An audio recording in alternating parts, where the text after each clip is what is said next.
tonight we're finally getting an actual play of a game that I've been wanting to have on for quite some time. We did an interview with Brandon for this game back when it hit Kickstarter, and it's always been one of those games that it's like, okay, we need to get this on the show at some point, and now we're finally getting a chance to. Brandon and Matthew from Wedding Games are here to do an actual play of Never Going Home. Super awesome, really beautifully illustrated game. It's a really cool setting too. So if you're interested in it, I'll put a link to the Drive-Thru RPG, or I'll put a link to Wedding Games website in the comment or in the description. And then we also have Em and Katie joining us tonight. So yeah, it's going to be a fun session. So stick around. We're playing Never Going Home by Wedding Games.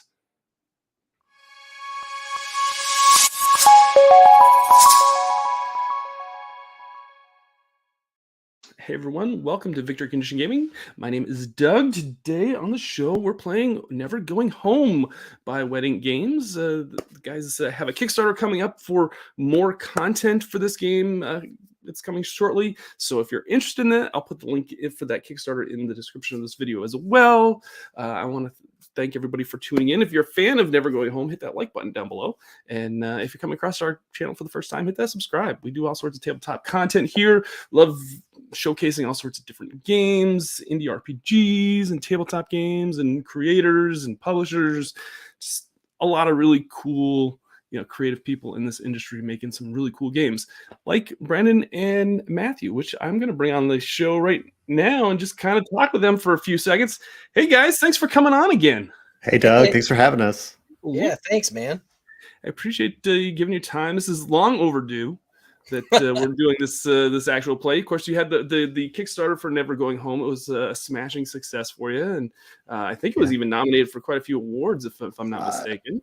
I think there was nominated for an Emmy for the art. The art was nominated for an Emmy, so that's not a lot, but we'll take it. I mean, it's good. It's definitely it made its mark when it was released. So that was really great to see.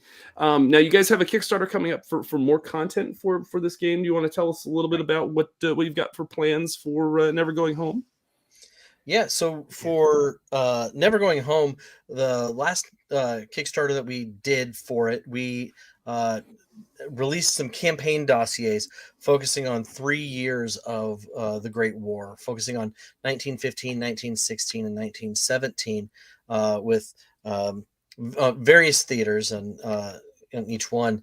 And we had multiple people for every convention that we would go to, and people who are fans online always asking us for more content. What are you going to do?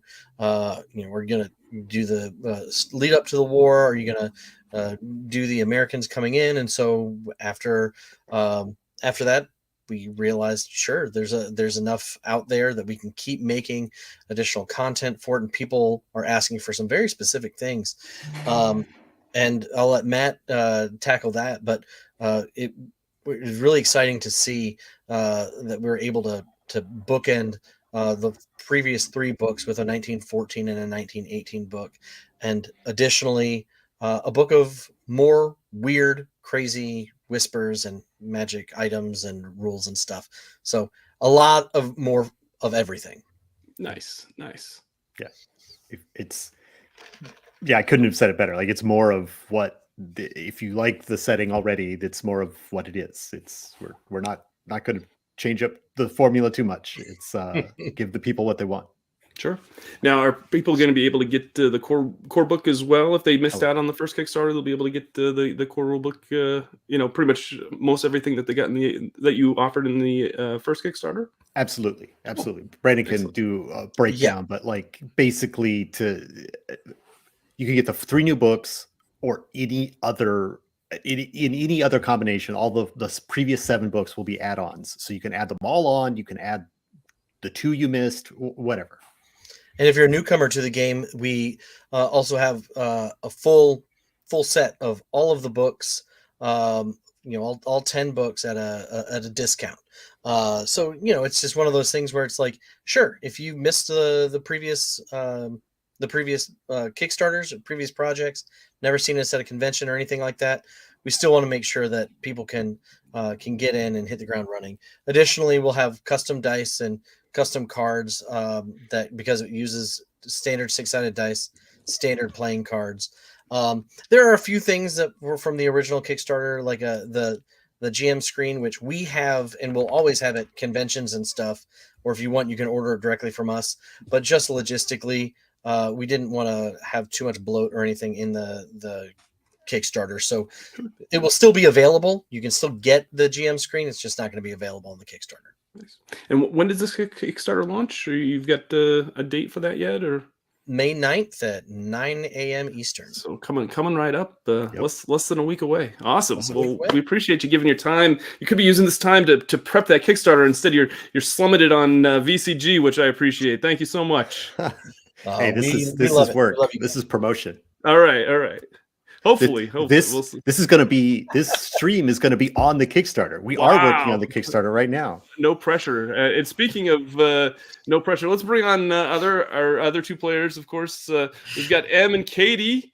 You know them from Level 1 Geek. Thank you, ladies, for coming on and being a part of this actual play. I'm so excited to have you on, and you're superstars whenever you come on. So I couldn't have imagined a better team to do this with.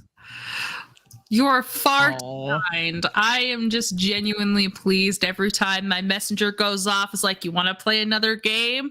I'm like, yes, I haven't been kicked off of VCG yet. It's like, hey, have you heard of this game? And Em's like, no, I haven't, but let me look into it. And then like usually like 5-10 minutes later, it's like, yep, I'm in. Yeah, that sounds right for Em. That is how it goes. Yeah.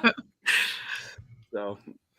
All right. Well, at this point, if you want, I'm just gonna take the show and throw it over to Matthew, and you can take it and take it away. It's your show now, my friend. Yeah, thanks.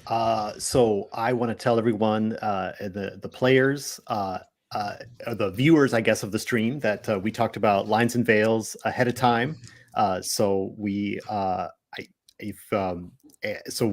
will not have any sort of self-unaliving, and we will not have any violence against children. Those are our lines. They're right out.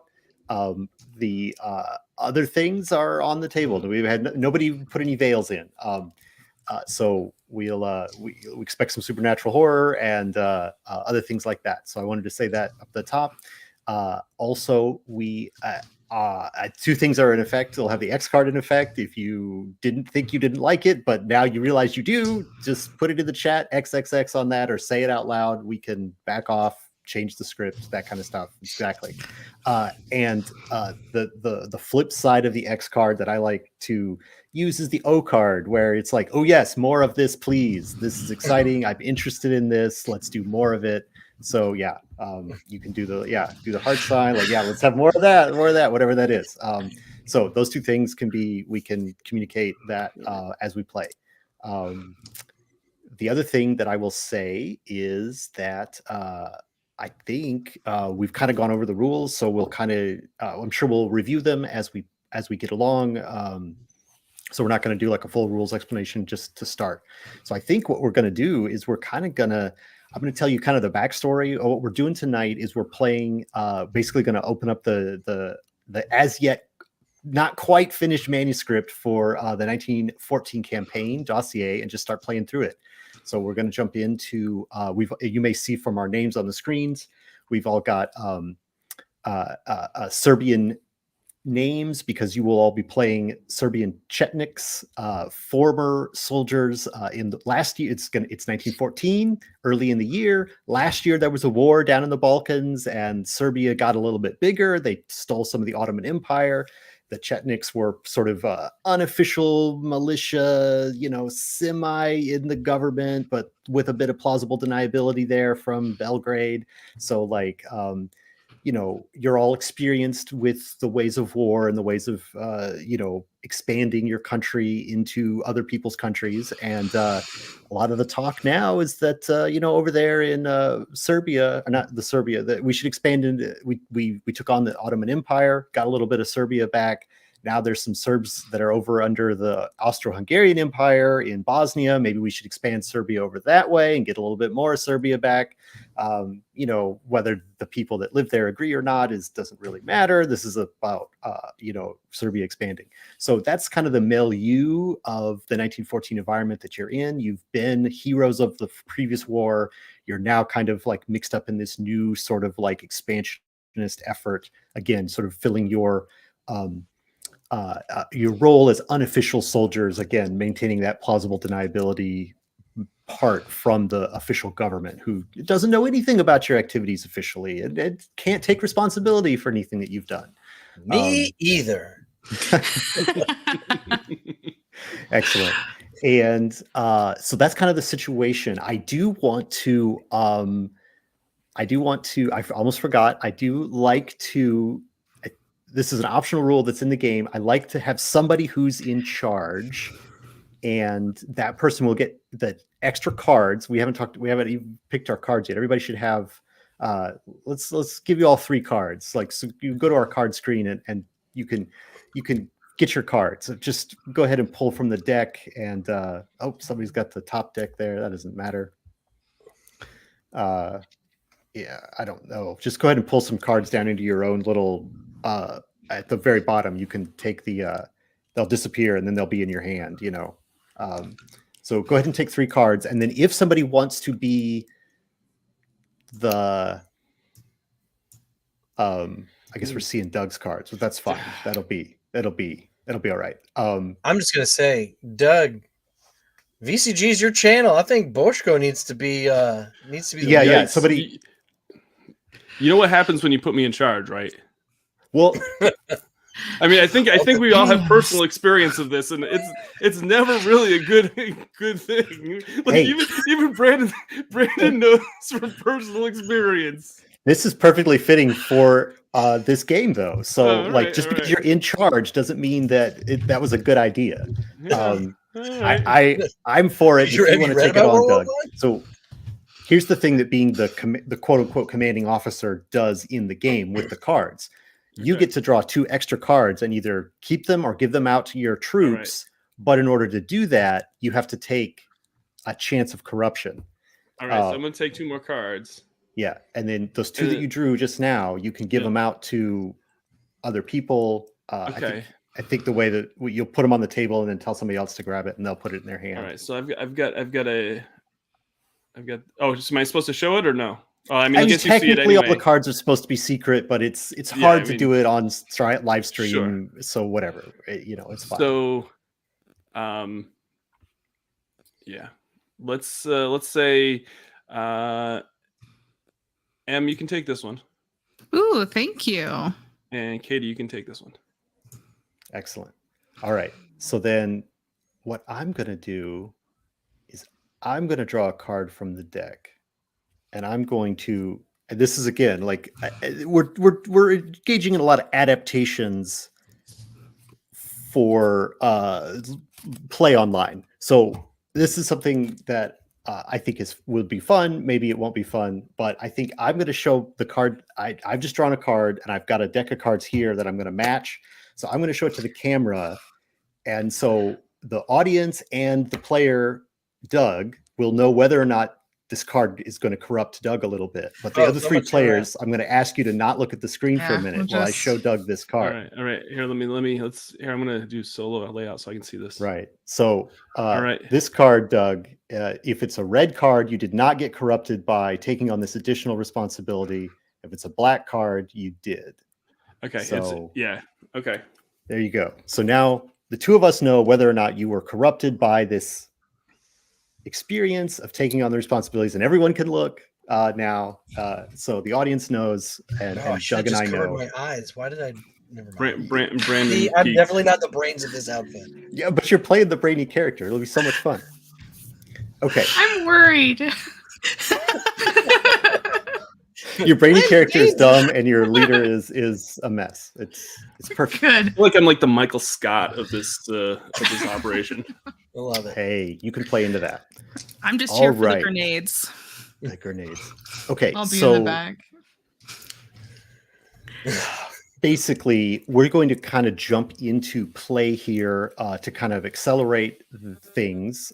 So to set up exactly what's happened here, you are your commanding officer of your little section of the Chetniks.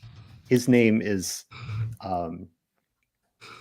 Voyaslav Tenkosic, and Tenkosic has sent you all to basically recover a comrade who was left behind in last year's war. And he's an important figure, and it's time to rescue him. So you've been assigned to go liberate Mohammed Memabasic from a Bulgarian camp, basically a prisoner of war camp. So you guys are going to be sneaking in, making a distraction. I don't know what you're going to do, but you're going to get out your friend because the Serbian government has need of this guy still. So you're going to go get him out of POW camp. Okay. So that's what you're doing, and I think I want to do so. One other thing that Never Going Home does is it starts with a journey every time. So this is sort of your commitment to it's going to cost you some of those cards because the cards are sort of represent your sort of emotional resources throughout the game. Sometimes they represent physical resources, but mostly that's sort of like emotional part of who you are. And you're constantly having to spend that to do the things in the game because that's what it takes. So I want you all to kind of, as sort of an introduction, kind of serving two purposes. One, you're going to kind of introduce your character just a little bit. You don't maybe even know who your character is yet. You'll kind of discover through play. But like, this is your friend. It's somebody who was part of the war last year. Like, you guys know who Memabasic is. So like what is a memory that you share with him as sort of like an ally, as a fellow fighter in this previous war. And that's what you're thinking about as you approach the outskirts of the camp that you've been sent to. So the way this will work as far as the journey goes is that you'll all put down a card, and then I'll mix them up and kind of pass them out again. And then those will be there's a sort of a requirement. So the requirement is that there's 3 of these 4 cards have to be the same suit. We can't talk about it, which is you can't talk about it. That's right. So like, if you manage to do that, then you avoid a terrible fate or whatever. That's success. So you either get the success or avoid the failure, depending on exactly how it's written. But like, so that's the ask for this time. So if you all contribute 1 card from your hands, I think if you just lay them out on the table, then they will stay face down. I can pick them up and mix them up, and then we'll lay them back out, and you'll then use those to give that narrative of your relationship with Memabasic, and maybe a vignette that also highlights something about your character from your previous time of service together. Great. I know I'm asking you to do a bunch of different stuff, but hopefully it makes sense.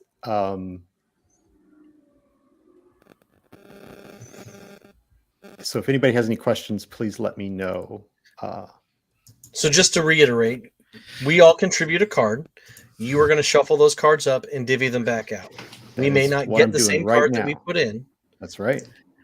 And then as we get those cards dealt to us, those are the cards that we will narrate that scene.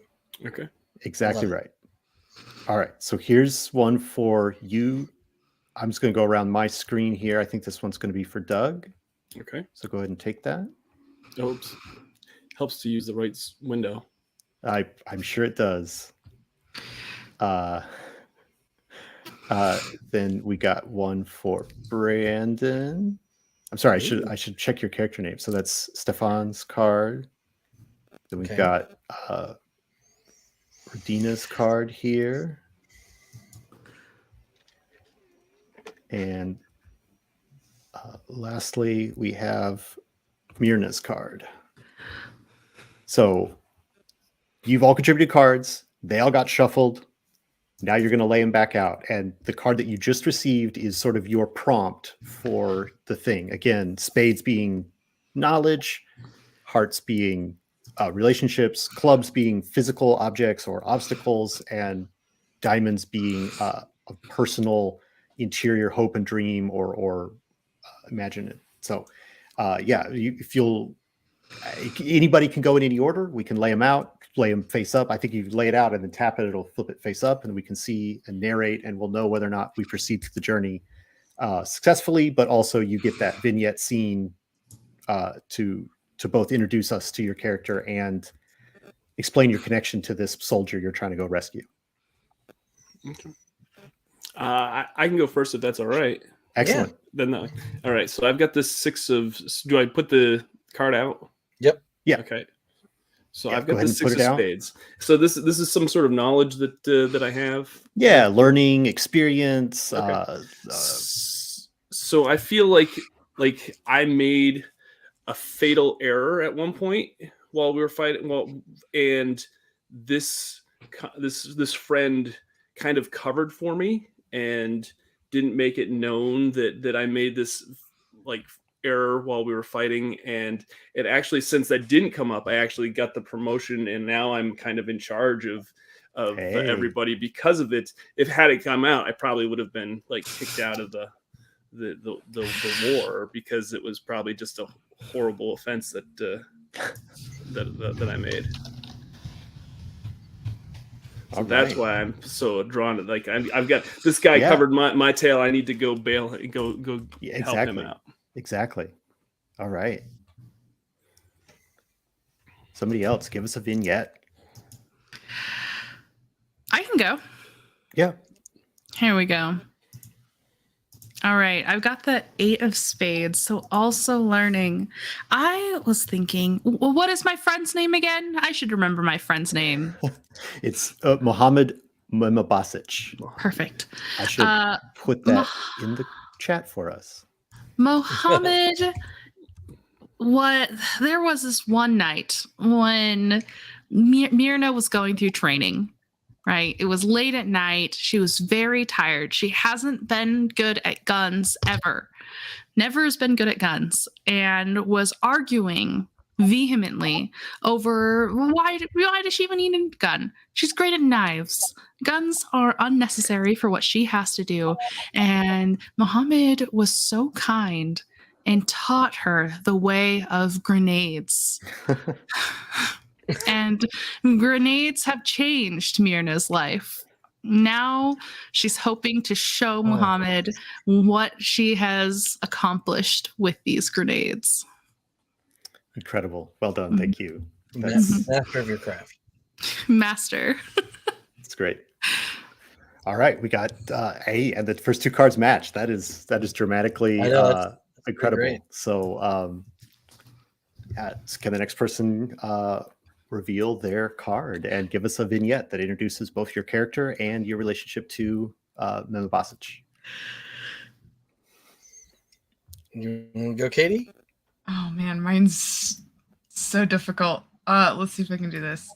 So mine is the 8 of hearts. So it's a relationship.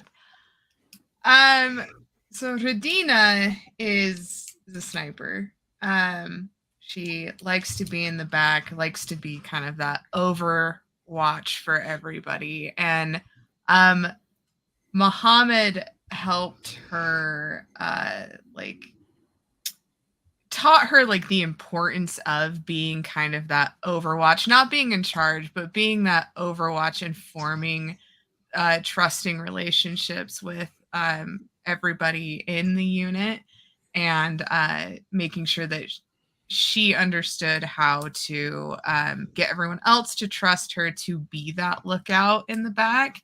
And subsequently, she really trusts him now. And Muhammad's word on everything that he has said just through his example. And so she's embodied his example for watching out for everybody. And now he needs to be looked out for. So. Excellent. All right. Well, then I will go. Moment of truth. All right. It's moment of truth. That's right. We get 2 pairs though. That's gotta mean something, right? It does. Huh? It might in a different game. Means something. Dang it. It does mean something. So Stefan and Muhammad go way back. We were actually in the same the same unit for our basic training, which was very, very limited at the time. Most of the stuff that we had already known was basic basic hunting and things like that. So we wasn't anything special, but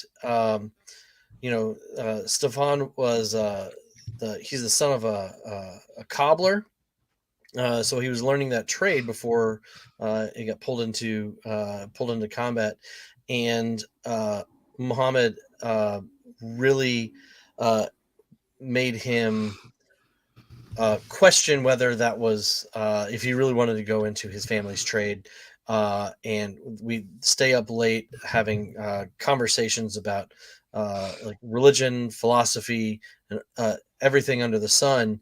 And that over the past year or so, Stefan has been, every time he's seen is trying to better himself. He has his nose in a book of, just always has like 18 books at his bedside table and all kinds of stuff. So he owes his recent drive to self-betterment to his good friend Muhammad, and leapt at the chance to do this. Excellent. All right. So thank you all for that. Those vignettes, those moments. It's great.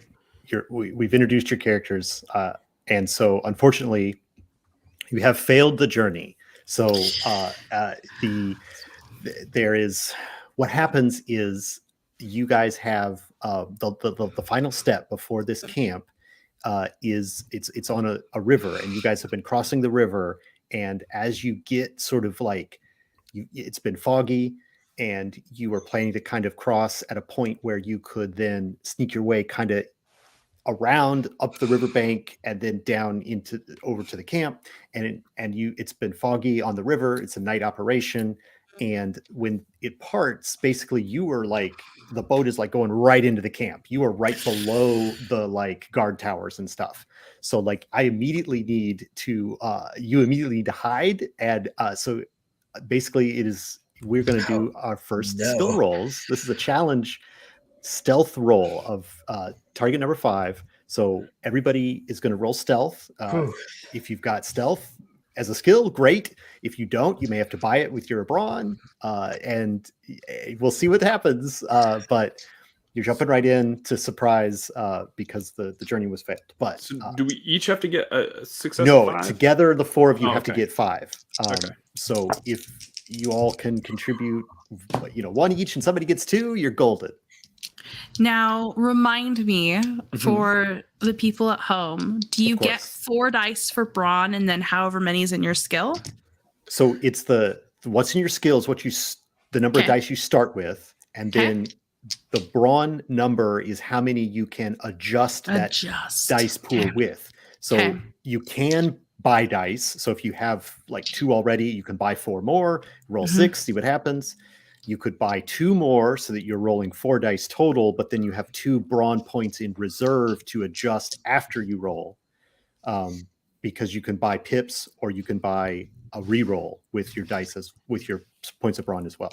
So, and Matt, one other thing that I think I'm going to try to do, because Stefan does not have any stealth. I'm not a sneaky guy. I did buy the skill, so it has access to a skill I don't have, and I bought 2 dice in it, so those are my 3 points of brawn. However, I rolled my 2 dice. I got a 2 and a 4. I would like to spend a card to get a +1 effect and turn that 4 into a 5. Sure, you can do that. You can burn that card. You can burn that card. I'm going to discard this, and just like we did with the other one, where the suits represent something, this club is it's a thing. It's an overcome obstacle or something like that. And so I narrate what I lose because I'm giving that part of my humanity away. Right. Kind of that memory kind of just goes away. Yeah. What does Stefan burn from his own memory pool to push himself to get this little bit more to make that 4 or 5, like you've described? So Stefan does that, and I don't quite remember the smell of the wet leather that we would use in my father's cobbling shop to shape shoes, so that smell is now kind of confused in his mind. It may not be the same. I may remember something different. So All right, there you go. But you made a 4 or 5. Anybody else want to? Anybody else? Where you're sitting on? What is your? I bought 2 dice with my brawn, with 2 of my brawn. So then I rolled. I got 1 success.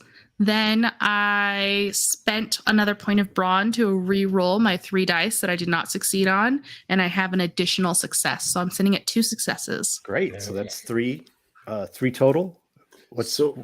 Who else has? I have 4 in brawn, Uh-huh. but I have 0 in stealth. So I use 3 to roll 3 of my points to roll 3 dice. Okay. And I rolled a 6, and a 4. Hey. Oh, yay. Which is great. And then I can use that extra pip in brawn to make that 4 or 5, if I'm not mistaken.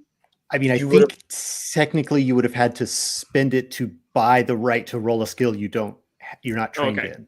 So that I've got two successes anyway. So that's I mean, unless you want to burn the card like Brandon did to make it 4 or 5. I think we're pretty good we're in pretty good shape. I've got faith in Katie. Right, that's 5 as it is, and then is it? Radina, what'd you get as far as I bought an extra one because I have 1, so I bought another one and rolled. I got 1 success out of it. Re-rolled, still didn't get, but 1 more success. Yeah, that's so you got a 6 total on this challenge roll. So We are the night. Basically like the fog parted, you saw where you were, then you were like, oh no, we have to get hidden right away. And so like you guys kind of like pile up under the bank, and the patrol passes by right behind the barbed wire. They don't see you guys. You're still hidden. You're still there. You've managed to avoid the penalty of the skill roll. You're good. You're good. And now you're just outside the camp. You can get inside. And I think I kind of want to try try something a little unconventional, even though 3 of you have never played the game before. I think this is like kind of like going to suddenly turn into like a heist thing where like you're going to advance and you're going to tell me how your skills have led you to get to that next part of the thing, right? And if we'll do it a little more strongly narrative than we might otherwise, if that makes sense, right? So if there is somebody so I think the first thing that you got to do is you've got to get basically inside the camp. You're at the camp, but you're outside the camp. So like if basically there's like kind of 4, I imagine sort of like 4 stages. We'll kind of let you explore your characters a little bit. So like who had the plan to get inside the camp? And remember, how did you set that up beforehand that now it succeeds, right? Is kind of what I'm thinking that we're going to do. And we can make some skill rolls and see whether or not it actually came off. But like,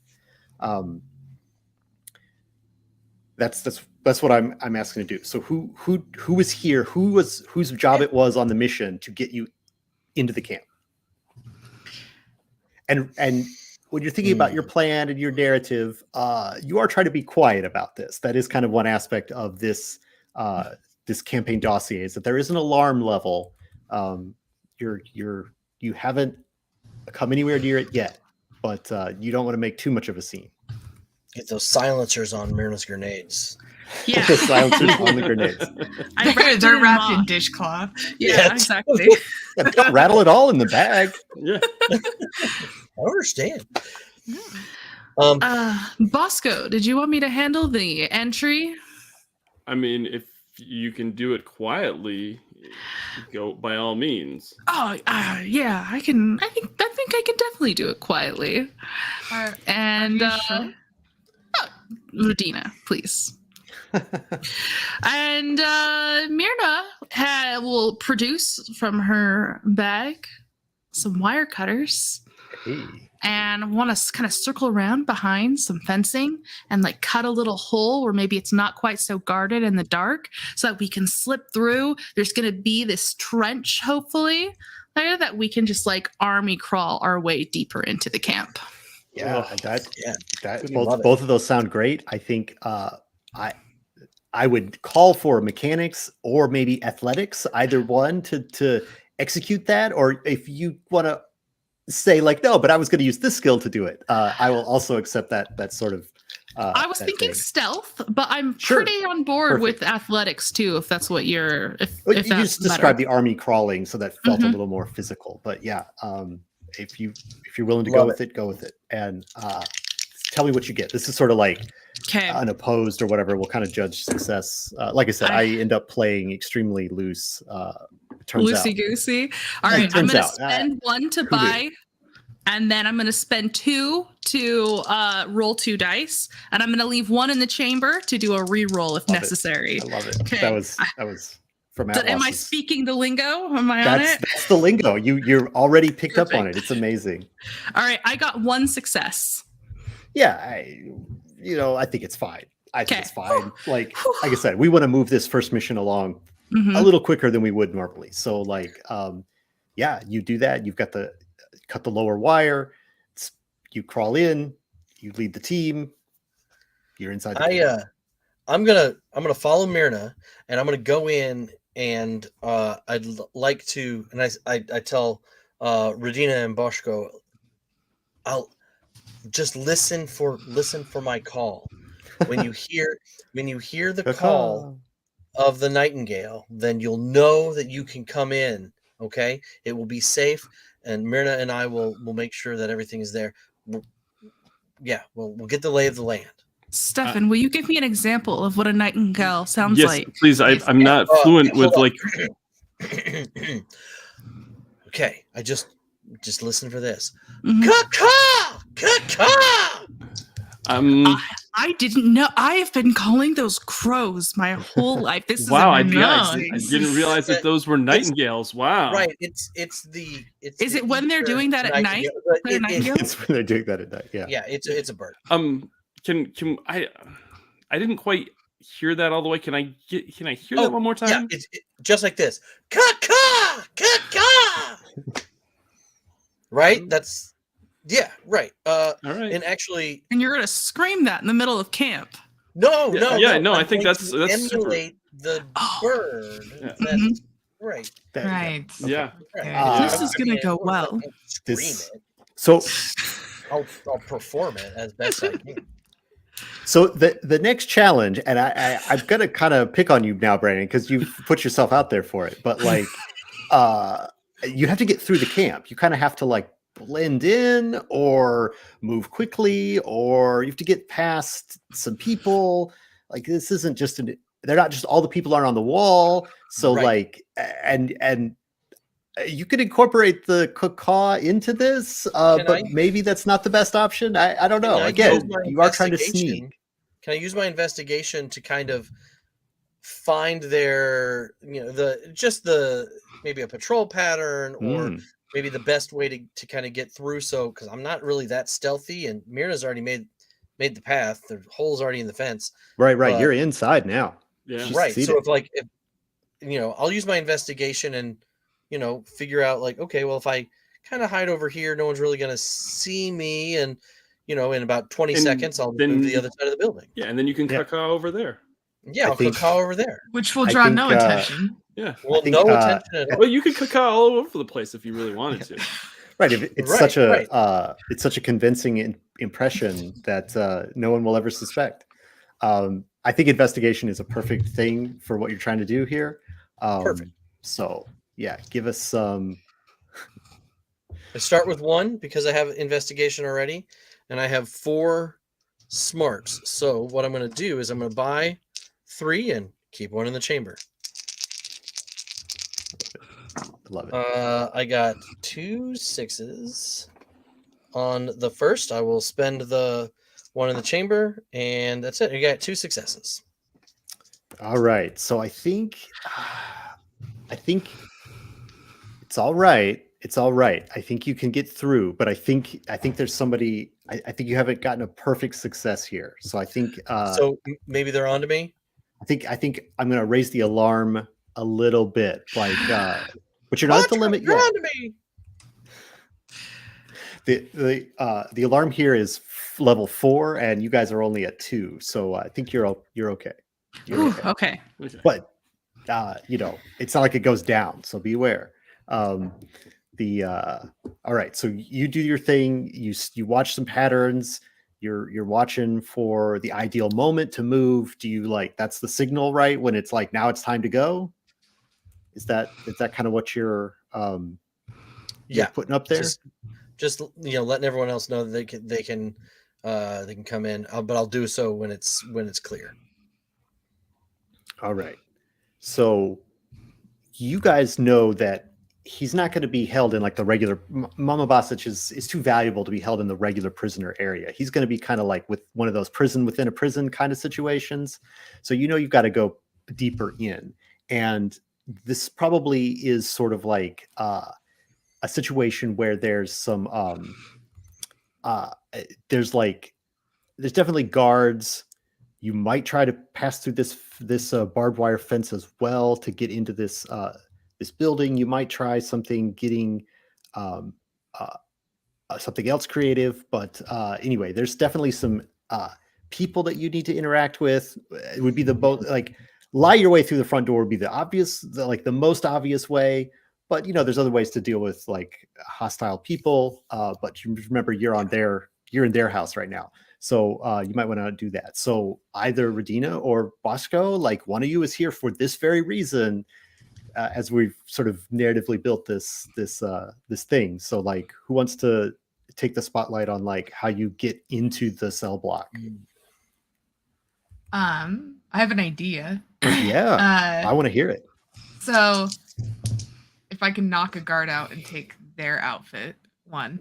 Love it. Do that, and Amazing. then I want to use investigation to go find where we need to go in and do that, but dressed up as one of the people from the camp, so that I can get that information and get the ideal pathway in. And the other part of that would be caking these guys up in a little mud, making them look a little rough. And these are my prisoners who need to come with me, because this was an order to bring them further in as well. Yeah, this is a classic gambit, and I'm here for it. So roll me that investigation then, or Okay. And that's what you said, right? That you wanted to use.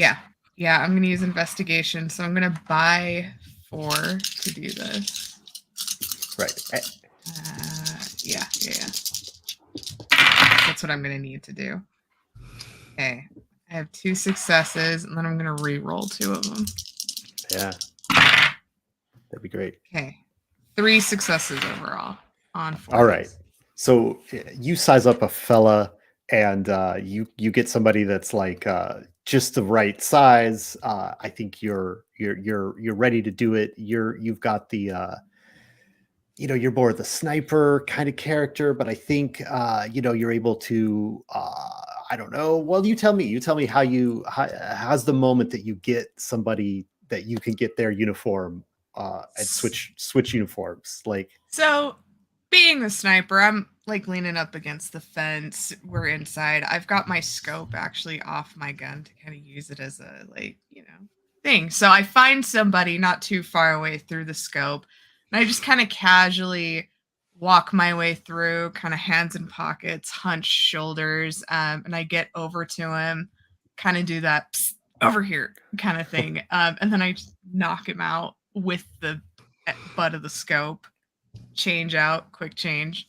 And while I'm doing that, or no, before I do that, I'll just tell everybody, get their teeth up. Just mud, face, hair. Just Radina. Look like I beat the hell out of you. Radina, do you want me to kill that guy? No, that's a lot of blood. We don't need to do that yet. So Right? you want me to bleed? Just like little cut on face. Do you want me to punch you? I will. No. You got a bayonet on that rifle. You can just Yeah. make a little cut, just a little. Just a little Just hold it swipe. Come still. here. It's terrible. Okay.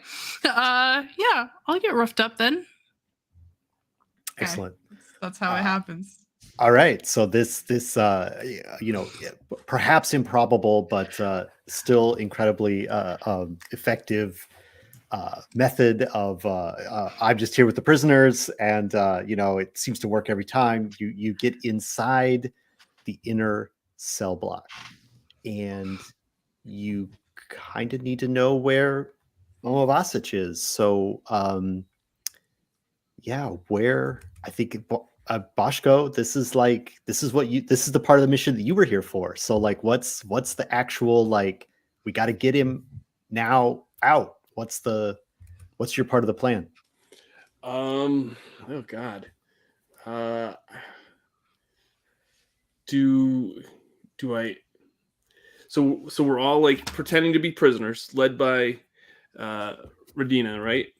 That's currently the setup. Yeah. Current the setup. I feel like we should have Radina like say that we're like very important, like prisoners of war that need to be put with the other ones that are already in this camp, and like kind of like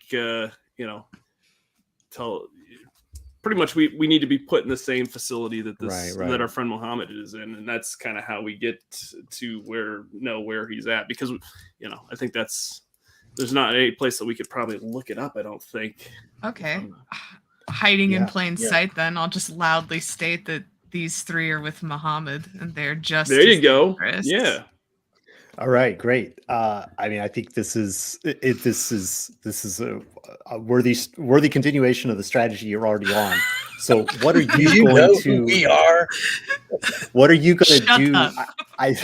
You have to still roll something, Boschko, to sell it. How are you going to sell that you are a captured prisoner that is here to be interrogated the way that the other guy I'm gonna totally interrogated. like ham it up like in front of like the other the enemy soldiers, that like I'll be like, you can't do what you must to me. I'm never going to give it. Basically I'm assuming that like we're shackled maybe, or like we have some sort of like we're tied up. Is that kind of how I picture it? Or I mean, you tell me. This is kind of, again, this first mission I want to be a little looser. So sure. Yeah. I mean, I feel like it's like the whole like I'm just gonna be like, I'm gonna play it up like you don't know who you're messing with.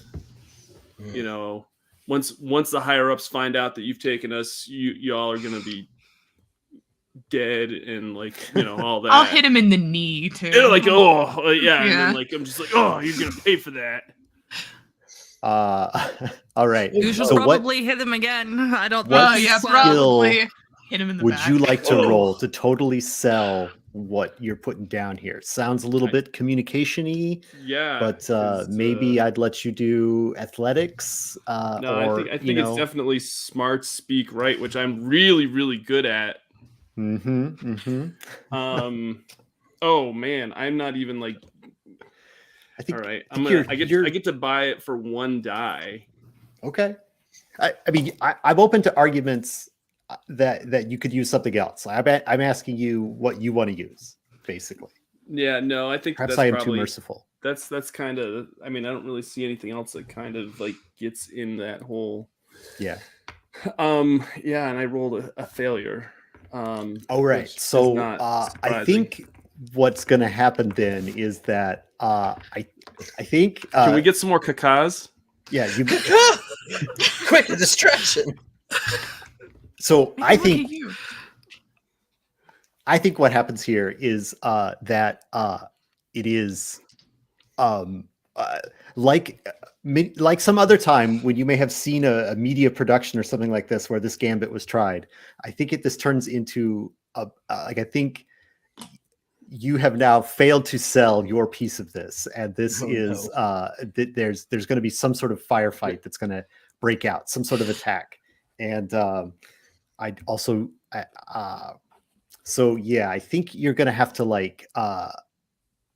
I think that's what makes sense to happen, is that like there's going to be some amount of fighting that's going to take place around the immediate thing. There are 4 of you, and there's maybe a couple guards ahead. There's not going to be too many guys around. I think you get like the guy that you're talking to that's like there inside, that's sort of like you're like, take us to where the other guy is, and he's like, what, huh? And he is not buying it, and like I think you're going to have to attack him, and there's probably going to be some noise, and very likely some other friends will be joining you shortly. Stefan pulls out his knife, so bayonet time.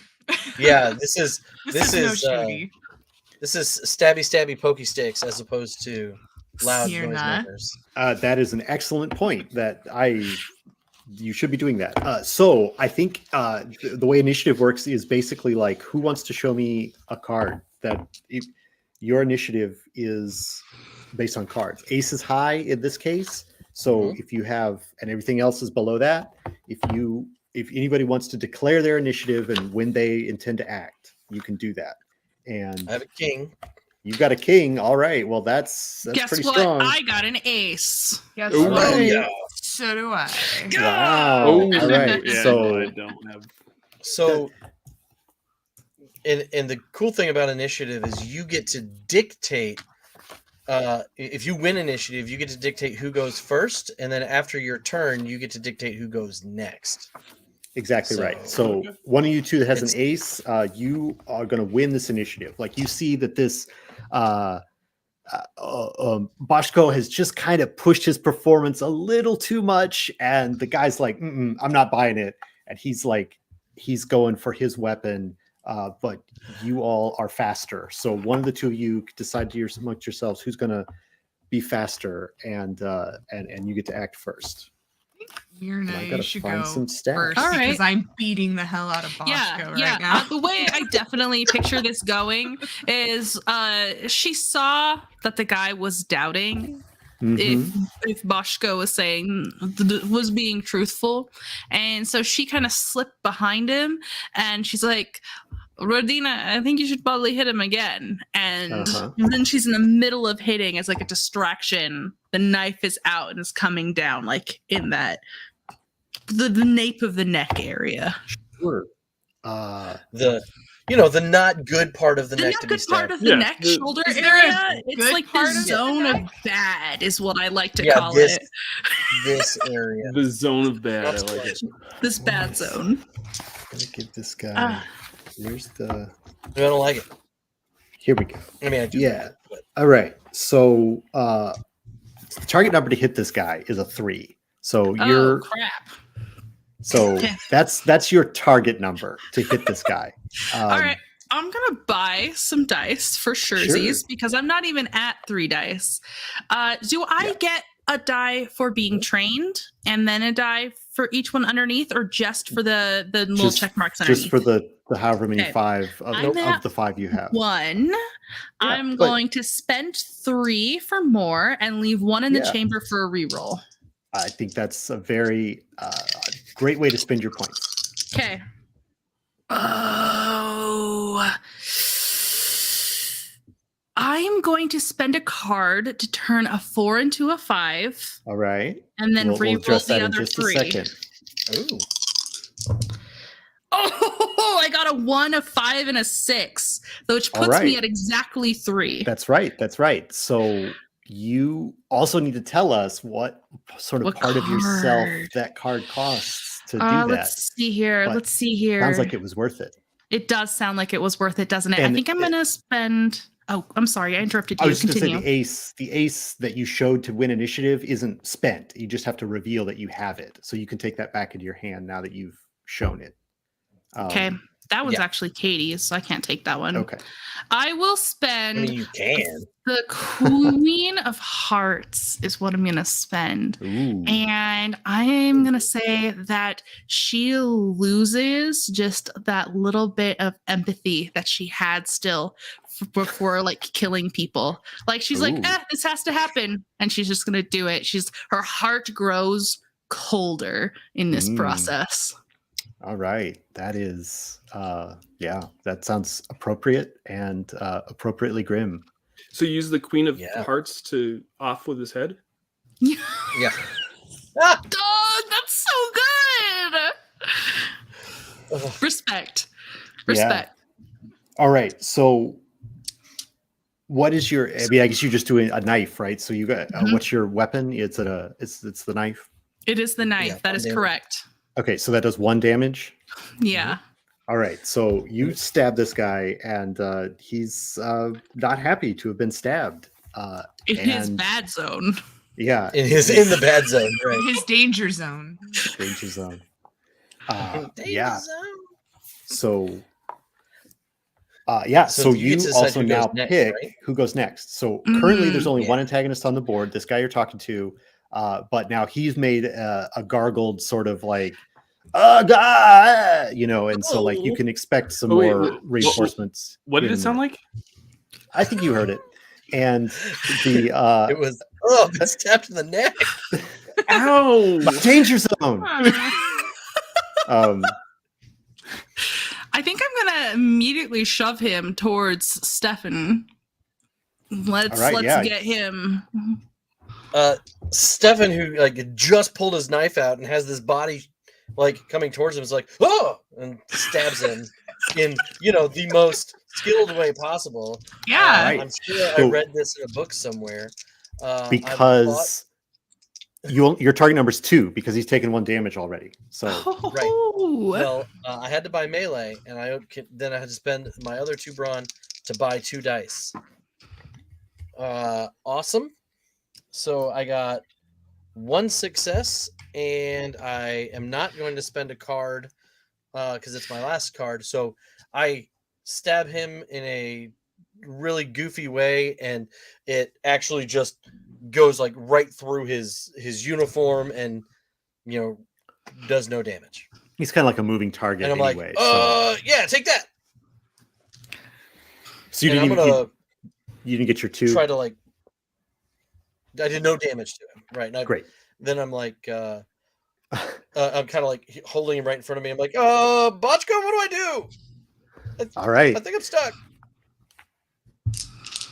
So yeah, what's your action then, Boschko? What do you do? I'm pretty good at stabby, so I'm going to while he's holding this soldier, I'm going to take my sword and just try to stab him and hopefully maybe finish him off. I don't know, we'll see. But I'm pretty good at hand-to-hand weapons. So Perfect. Your target number is 2. So I got 2 in melee, and then I'm gonna buy 3. Let's see what happens. So I have 4 in bronze, so that means I can re-roll the ones that weren't a success, right? I think you said you bought 2 dice, so you've got 2 left to spend, right? I bought 3 dice. Okay, so if you got 1 left to spend then. Dang it! I only have 1 success. 1 success. All right. Well, this guy's a wily one, apparently. So eventually one of you is going to have to pick him to go on his turn. But you still have one on your side if you want to try and get him down before he has a chance to go. That'd be you. But it's your choice, Doug, who you want to pick to go next. No, I think I've got faith in Radina, and I think I think she's got it. Yeah. All right. Interesting. But I'm better ranged. It's fine. You can do it, Regina. You just I have push faith him in away. Okay, hear me out on this argument. You can tell me no, but hear me out. While I want to these hear it. 3 have been like knifing. Radina's over here ripping some cloth, wrapping it around her muzzle to muffle this, and then she's gonna with her rifle Oh no. muffle it. I mean, you can do that, but I don't know. I would say that you've got enough training in ranged combat to know that that's not really gonna muffle fair. a rifle right. blast. I'm not gonna hit it then. I have nothing in melee. This is fun. This is fun. I'm gonna use both drawn. So I mean, another option would be that you can you can, it isn't quite like in the rules, right? But it's a pretty, you can set up, you can expect that there's going to be trouble from somewhere. So you could just post up somewhere and be prepared to take an action when you see trouble coming from some other direction. Certainly these three people that are fighting this one guy can eventually get him down. I mean, are struggling. You would think. You would think that does seem likely. Have you seen any of our other shows, Matthew? Have you considered asking him nicely just to give up at this point? Hey, they won't knife that you, is just also an lay option. down. That is also an option. I just don't want you to feel trapped. You could do whatever you want. You can make a melee roll. You can all right. No, post up wait. to take I'll a shot. Do this then. I'll do this. You can then also attempt to convince him to lay down on the floor. That. Just lay down. Just lay down. He is go to sleep. Go to sleep. bleeding from the neck. You know what? I'm gonna try communications then. We're gonna try this because I have more points in smart than Braun. Hey, so I'm gonna use. Ooh, all right. I'm gonna use all 3 to do this because I have to buy the skill, and I'm gonna buy 2 dice. So let me just see if I even succeed on this. Okay, I got a 5 and a 6 and a 2. So 2 successes. That's 2 successes. All right. I'm actually checking out something here. Yeah. You look at the guy, you're like, what did you do? Bruh. You shouldn't let prisoners stab you, bro. Yeah. You should be really sad about this and go think. All right. I made a counter roll, and I don't think he's convinced by your argument that he should lay down and give up. You're going to die then anyway, but fine. Yeah. All right. And now, as the last combatant on your side, you must now choose the only other combatant in the thing, which is this officer guy who's been watching the prison cell. You must choose him to act next because he's the only character in the combat that has not yet acted. He can continue to not act. Let's see. I think he's gonna. He's gonna try. Let's see. What has he got? He's got that. He's got that. So I think he wants to. He's kind of still facing you. Even though you tried to stab him, Boschko, he's got his gun out. He's gonna manage to get it out, and he's gonna. Let's see. I don't know. I feel like I'm always picking on people. So no, you're good. Oh, you can pick on anybody here. They thoroughly deserve it. Oh, absolutely. Right. I know. Okay. So I think this is because of the way that it happened with Stefan talking about holding him and like trying to stab him, and like I think you're the closest to him. So he's probably still facing you. Maybe doesn't even know that he got attacked by a sword from behind. He's going to try and fire his gun in your direction, and unfortunately, I don't know. What is your brawn, Stefan? Oh, Stefan. My brawn is 3. Just 3. Okay, so he does not get your brawn, but he does take a shot at you. Thank goodness, I am not the toughest guy. No, you are not. That's why I said I felt bad, but I think narratively, you're the one that makes sense to attack. No, that's fine. So, but he missed. You got a lucky go. I like to buy all the dice and roll and see what happens. And I got 2 successes and 1 4. So I almost shot you, but I didn't. Oh, Stefan did not like that. Also, now there's been gunfire. There's been gunfire now. So I think I'm gonna go right back to I think that's we've all gone for one round, so it's the start of the second round. I think I'm gonna pass off to Radina, but I'm also going to add a couple other people in this combat. That like basically there's down the hall from where you were. There's basically somebody that's poking the head out the door, like, hey, what's going on? Like, you know, like there's other people that are aware of what you're doing. Yeah, so I'm going to pass it back to Radina for your action for the second round of combat. All right. Yeah, she's gonna. So much for being quiet. All right. Now she's gonna shoot. So I'm gonna max out my range. I'm gonna buy 2 more, so I have 5 total. Yeah. So who are you shooting at? Because now there's I'm 2... shooting at. You know what? Next stabby guy can. I hope, be handled by my 3 compatriots. So I'm gonna shoot someone coming. So the guy that just poked his head out the door down the hall. Yeah. Okay. Let's see if I can catch him. Oh man. Okay. I have. He made a critical mistake. He absolutely did. I have a 6, a 5, 6 and a 5. None of the rest are successes. So I'm going to re-roll with another one. Here we go. Another 6 and a 5. I think I'm going to go with that. So that's 4 successes. Stop it there. Yeah. Okay. This guy's a bit tougher and you didn't hit him. So, you know, like he pops out, shouts, hey, what's going on? You're like, oh, him. And you shoot him and like you take a chunk out of the door jam. I'm trying to think of my words. You take a chunk out of the door jam, but you missed. Sorry. Wonderful. He's got 5 with 4. Oh man. Okay. And that's maxed out. Yikes. Okay. But you could have rolled better. But it didn't happen this time. Fine. Okay, Fine. so who's gonna go next? Oshko. Oh no. Yeah. Yeah, I think so. We've got 2 of them. Is that correct? Yeah, you got one kind of right up. You're all 3. There's like all mixed up together, and then there's a guy down the hallway from you guys. All right. I let Wallona's Cave choose my action this turn because they did a super chat. So thank you, Wallona's Cave.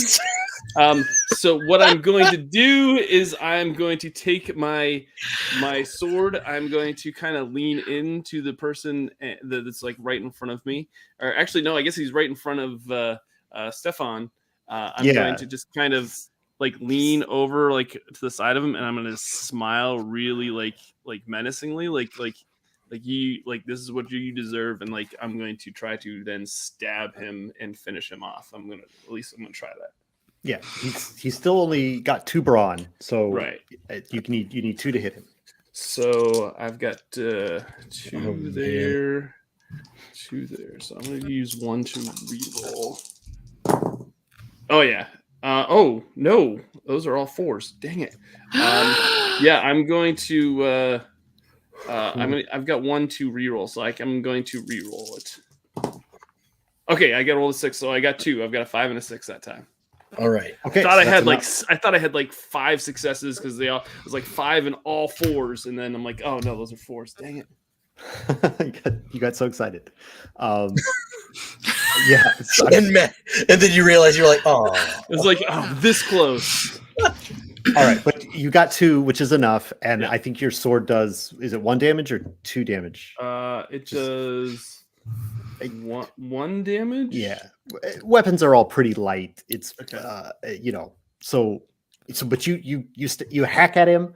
I assume kind of like, or no, you said you got real close and like I got real close to him and kind of smiled, so like kind of smiled in his face with like a really like kind of like you got. I kind of almost imagine that you have your own agency, but I kind of imagine that you're almost like you kind of come up to him and you kind of like put your hand on his shoulder, kind of chummy like, and then you smile at him, and then you kind of like start sliding your sword up in through his rib cage, exactly. Just like, yeah. But that's a lot. It's a lot. All right. So who's gonna go next? I think you got 2 people on your turn, or this guy that is now been stabbed twice. to go. Oh, and the guy down the hall, he could go. You could have him go. I feel like we should finish off this guy like that. So I think maybe Stefan should go. Yeah, Stefan. Hey, you only need one now. He's right there. Yeah, I can do this. He says confidently. All right. Holding the pointy end out. That's right. Keep the pointy end out. He's like, oh, that's how you do it. No, I don't get it. No, come on. Oh no, this poor guy. Stefan's like, He's Stefan's suffering. You're making such a Swiss cheese of his jacket. I know. And so he's like, this guy must be like the skinniest guy ever, because like I am not getting, I'm not getting any anything. So Stefan's like, Myrna, I think my knife is broken. Yes, the knife is broken. I'm gonna buy 2 dice and roll 3. Let's see what happens with that. Oh, I get 1 6 and 2 4s. Do I just need 1 success? Yes, you only need 1 success at this point. I'm kind of debating rolling these again because I have extra brawn, and if I get an additional, then I could do more damage, right? If I get 2 additional. You could, but he only has 1 HP left, so you could try it, and it would be epic, and you could describe his death in as elaborate as terms as you would like. Otherwise, you just stabbed him. But like lame. Yeah, let's just try it. Let's see what happens. Show us how augments of weapons. I got 1 more success, but not 2, so I cannot buy another damage. Unfortunate. So yeah, she's just like, sure, it's broken. It's like this, Stefan. And I'm just gonna do just like the quickest little jab. Is that so hard? Now get that guy. And then when I point at that guy, it's that guy's turn. Yeah, unfortunately. I think what we're actually going to do is I think it's going to be a sort of I think we're going to kind of, again, I don't want to belabor too much. I think you've had 1 combat now, and you've taken on 1 guy. I think the sort of like,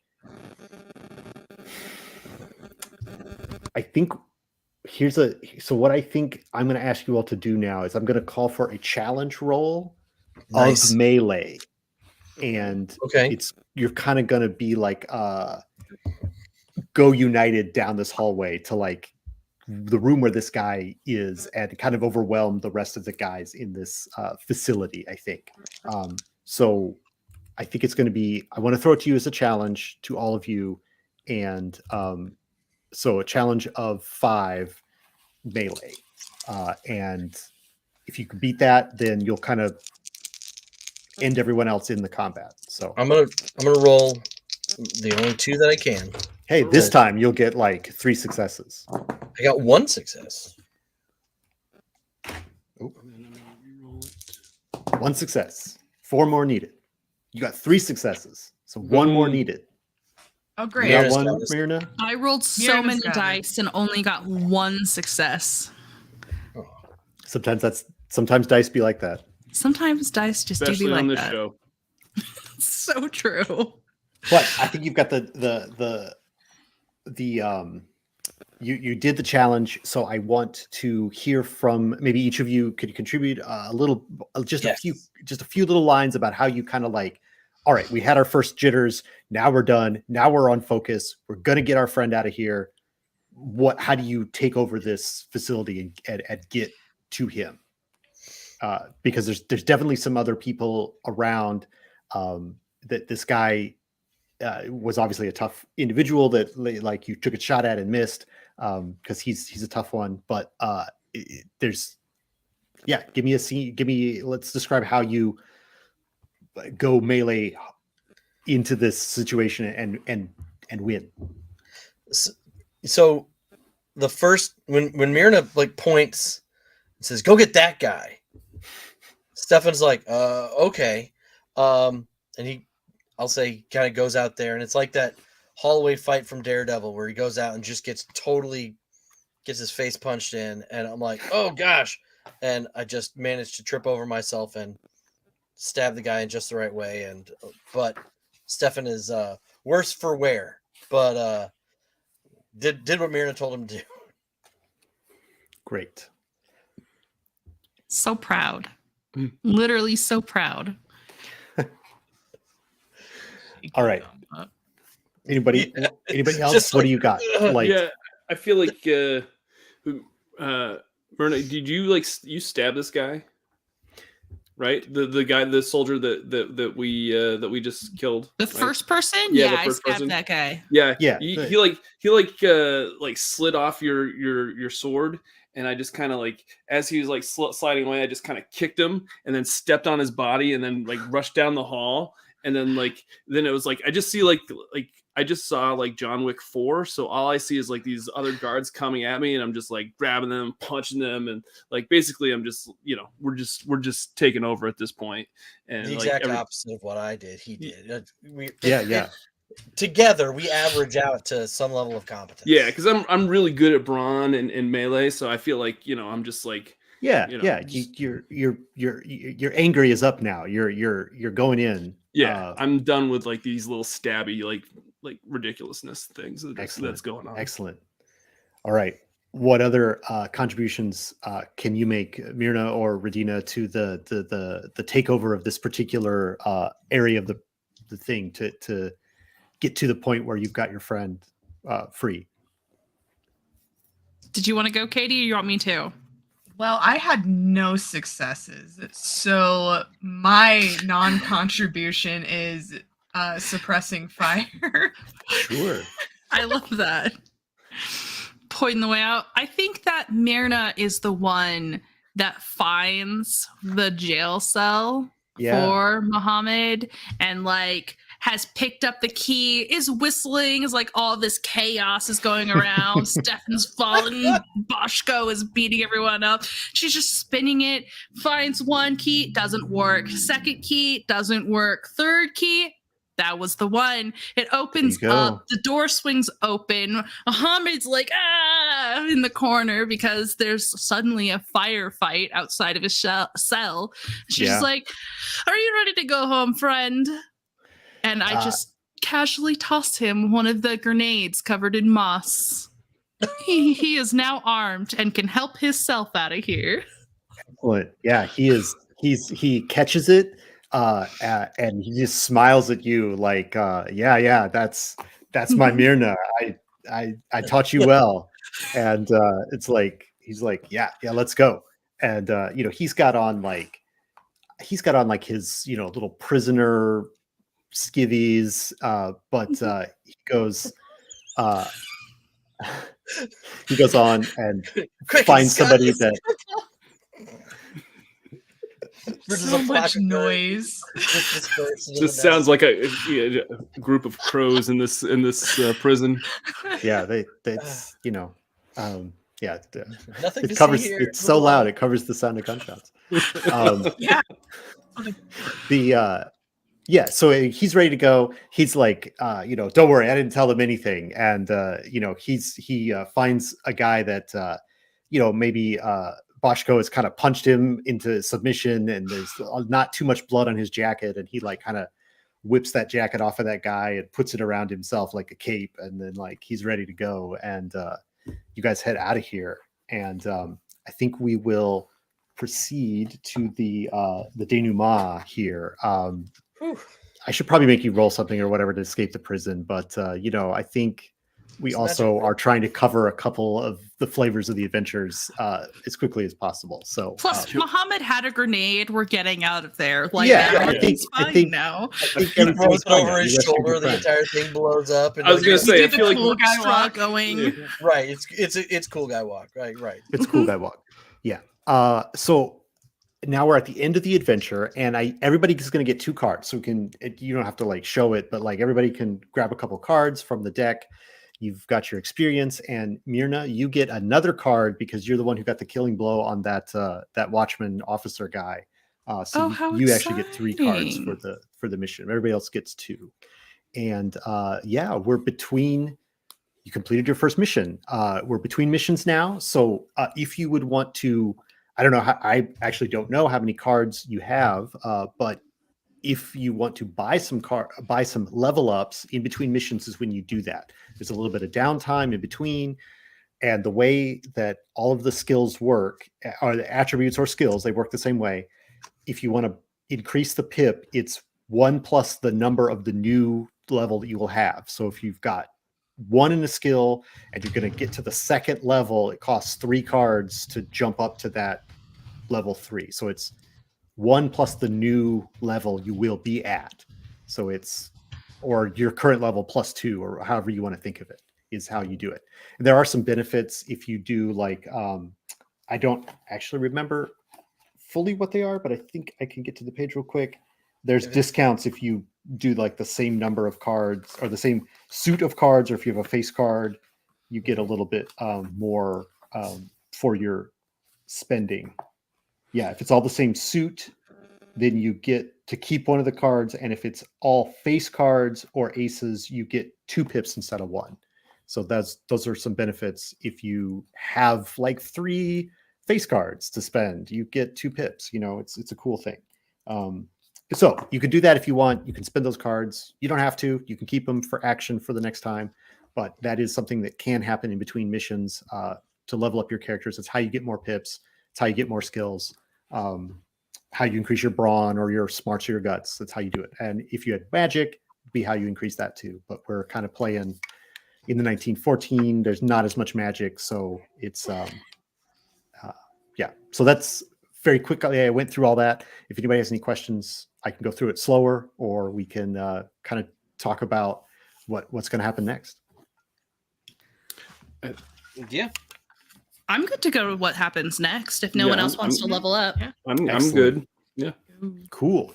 All right. So basically, you probably have you've got to get back from where you went back to your own country. It's not too far, but there'll be a number of days over which this happens. You catch up with what Muhammad has been up to for the last few months that he's been in since the war.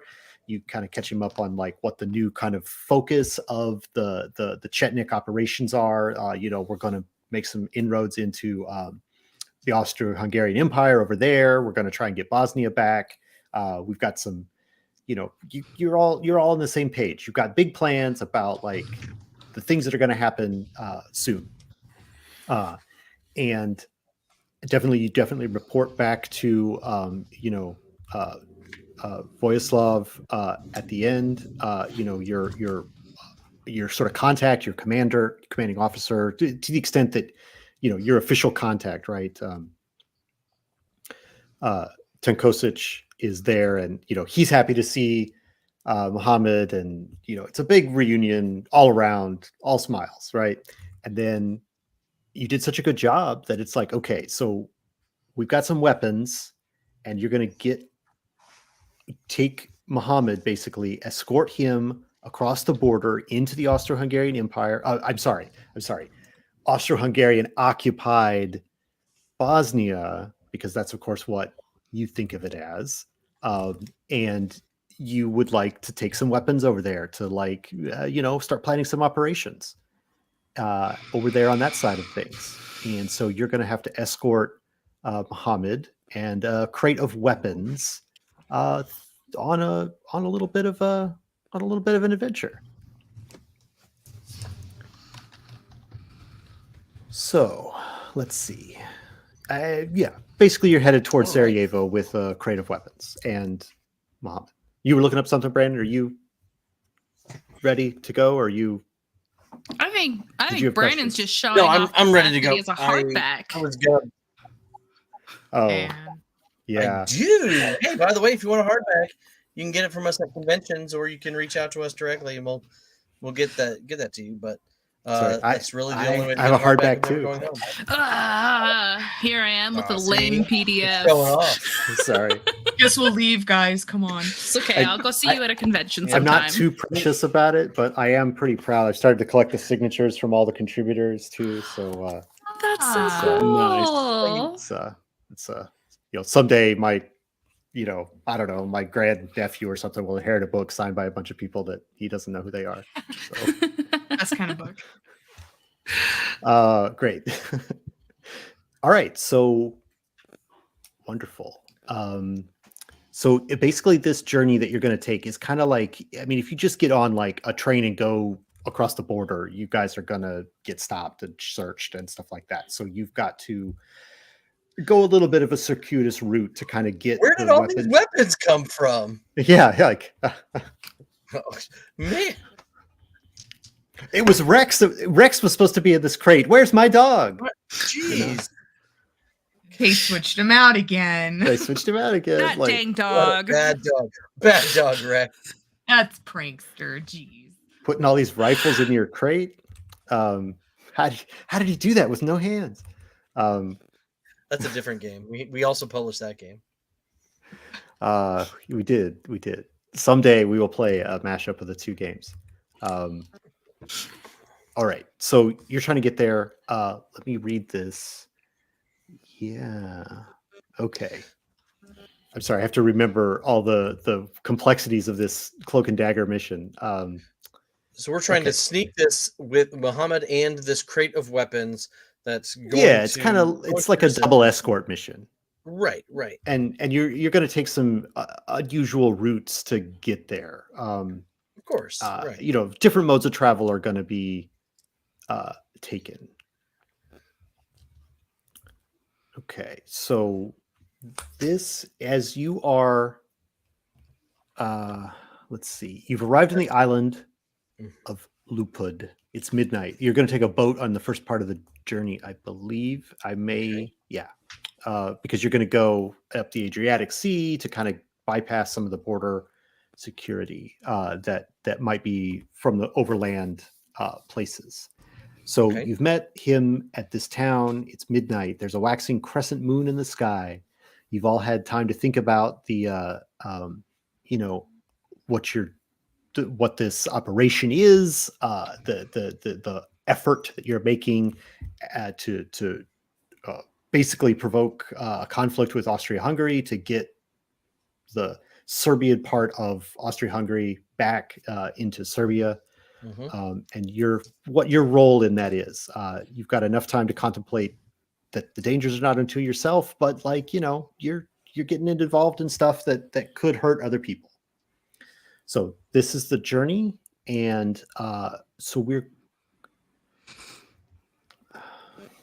what is it exactly about all of this that makes you uneasy? So that's the question. So and this one is we're not actually going to mix this one up. You can just play a card from your hand that represents sort of how you feel, that answers that question. What is it about this operation that makes you uneasy for yourself or your family or for you can play it based on the suit, right? What kind of card do you want to play? So,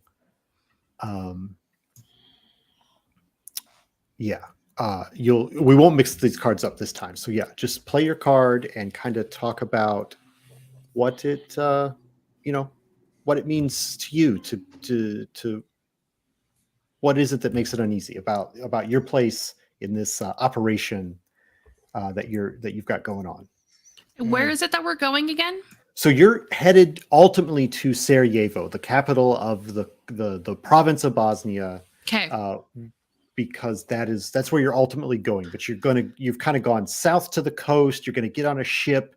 You're going to go up the Adriatic. You're going to get back on the land, and then go overland to Sarajevo, rather than taking the most direct route right through the countryside, because that's going to be more watched. So you're kind of waiting for the ship to arrive and have this moment of contemplation. And what is it that makes you uneasy about Are we trying to have 3 matches of the suits this time? This one doesn't require Okay. any matchup, any particular. This is just you. It's a little bit different. It was written to be a little bit different. So you're going to play your own card, the suit that matches best, the thing that makes you uneasy, and then explain to us what that is. All right. And you don't have to necessarily include anyone else in the thing. Just that prompt is what you're asking, what you're answering. What you've had this a few days now to think about. You're basically going off to start a war, and you know, what is that? What does that make your character feel? And that's what, not necessarily how does it make you feel, but like what is the unease associated with that you are feeling? And then if you don't have one card of every suit, you're kind of limited, but you know, again, I'm sure you can make it work for your characters. So for sure. All right, if anyone wants to go, whoever wants to go first can take it and give us another scene of your character. What do you have to think about as you wait for the ship to arrive? I guess I can go. I've got a club that I'm playing, the 4 of clubs, which means like it's an obstacle. I feel like as I'm sitting there, or as I'm waiting for this boat to take us, we're going across like an ocean or sea or ocean or something. Is that what? Yeah, it's kind of up the coast, kind of like a coastal, almost like almost like a ferry trip, basically. Gotcha. You're not like crossing the ocean, but you are going out on the water, the glorified lagoon that is the Adriatic Sea. Sure. Between the Balkans and Italy. I feel like my character had something traumatic happen to them on the water, and at one point they almost drowned and like died, or maybe there was something traumatic that happened to them in the past, and therefore, you know, going out on open water, going out in any kind of vessel on water, just kind of makes them uneasy and gives them some kind of PTSD, some flashbacks to what happened to them previously, and they'd much rather be traveling on land than on the water in their life. All right. Doug, ours is kind of similar. All right. But I did a different suit, so now I'm concerned. I went with the diamonds because I was thinking this would be like a self thing. So Myrna promised herself that she would never go back to Bosnia. Because when she went last time, she almost died, and her grandmother made a foretelling that if she ever returned to Bosnia, it would claim her. Ooh, that's a dramatic revelation. Dramatic. It is. Yeah. What I'm going to push for a little bit more narrative there. Like, why are you doing this then? Like, what is the counter force that makes this what you choose to do when that's what's hanging there? Yeah, that's such a good question. So she has been working with these people for so long. And perfect. if she doesn't go with them, then maybe that bad thing that's supposed to happen to her is going to happen to one of them instead. Ooh, I love that. That's great. That's great. I went with diamonds too. Sure. On mine. So as a self thing, like Radina is very much she's the Overwatch, right? She puts herself in the back, which is the guise that she's watching over everyone, but it's a very selfish thing that she does where she can be back further away from the danger. Going on a smuggling thing like this, going on this boat, it's putting her in a more exposed area. She's going because she's fostered the trust that people know that they're going to have their backs watched. So she can't just abandon watching people's backs. But the unease comes from now she's got herself in a more vulnerable position. It's very selfish. She doesn't want to be in such a vulnerable position, be in the action so much as everybody else. Yeah. All right. So mine was the King of Spades. Ooh, dropping a king. Yeah, and so Stefan is has been doing some reading and some thinking, and so this journey and escorting these weapons and understanding that we're about to we're about to start a war that effectively um, is, you know, we've just been embroiled in conflict for a while, starting to doubt uh, the the the greater good. You know, it's like, yes, are we getting are we getting our country back? Are we able to do this? But like, at what cost to us and the people that I know and love and that I work with in this? You know, is what's happening to us? And so, yeah, it's especially after, you know, what just happened. Um, this is, you know, just Myrna hasn't been the same, and so he's been really thinking about this. All right, that's good. Thank you. That's there, you did it. And uh great.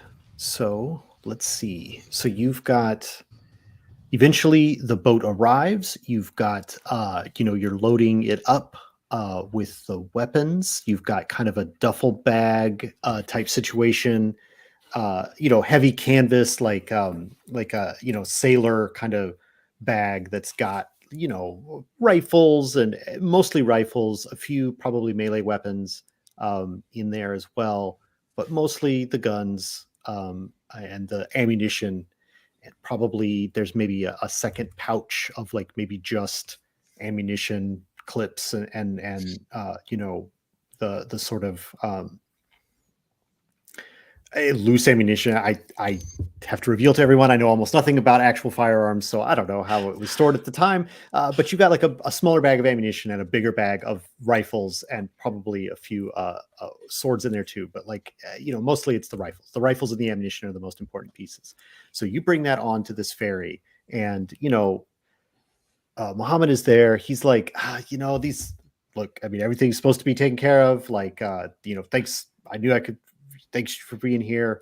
Like we'll get through this together, and you load up onto this ferry. The guys are looking at you kind of they give you a little bit of a look, but not too much, like they know what the deal is about here. So you are on the boat for a while, traveling with these weapons, these characters. There's not much talking. There's not much to talk about, and you're eventually going to get to. Let me see if the name of the town is. Stefan definitely talks about how he's just wearing his heart on his sleeve at this point. Like, oh yeah, are we doing the right thing, guys? This is we're in this for the right reasons. We're the good guys, right? Yeah, I don't know. Anybody want to? Yeah, guys could role play a little bit. You don't have to have me force it on. You all were thinking about some heavy stuff on the dock. You certainly could talk about it. Stefan, there are more important and powerful forces at work than your brain trying to figure out if this is good or not. Good doesn't exist. It is just strength and weakness. And we are the strong ones, by the way. Pops out from behind Myrna. The lean in. Or the lean over. You don't have to worry about it. You need to drink some vodka, get a good nap, and everything will look great. Let the boat rock you to sleep for a while, like baby. It's nice. Yeah, it's nighttime. It's not like it's very easy to sleep. Very easy to sleep if that's what you want to do. Ugh. I will be on the lookout. Do you want me to I'll- stroke your hair? Oh, that would be so cute, Mirna. Then Boshko can sing to you. Ochko, you got some good lullabies? Doug's face. You know, the one that you sang for us. It was like last week. Oh yes, I remember that, Boshko. Yeah. How did that go? How was that again? it was yeah. I don't. I can't say you don't remember it. This was Just the one that you had since boyhood. my voice, it's been a long week, and I don't think that Don't be a coward. Come on. straining my Yes. voice anymore would be good on this. I need to conserve my voice for Ochko. commands and to Ochko. yes. Come on, I don't. Come on. sing. Absolutely not. This is such a lovely song last time. You are depriving Stefan of sleep. You want to sleep deprived soldier? Remember, Boshko, we went like this: first mockingbird, caw, second mockingbird, caw. Remember, it's very similar. I'm trying to forget, Stefan. I'm trying to forget. Well, it is fine, Stefan. You can sleep with just some vodka in the hair. And I will read. I will read until I fall asleep on the book as a pillow. You read?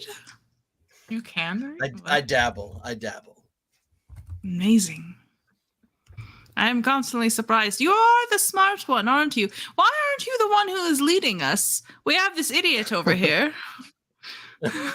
Songless bird.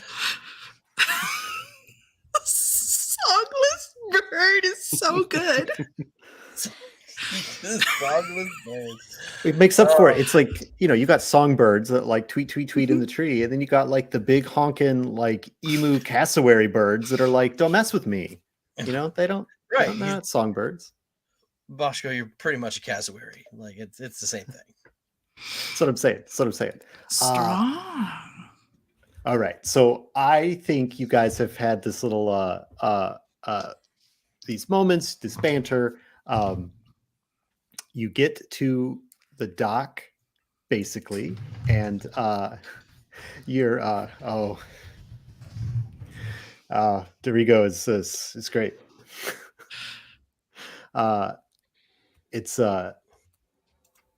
So like basically it's tense. You've got these interactions to break the tension. You're not really paying too much attention to the guys.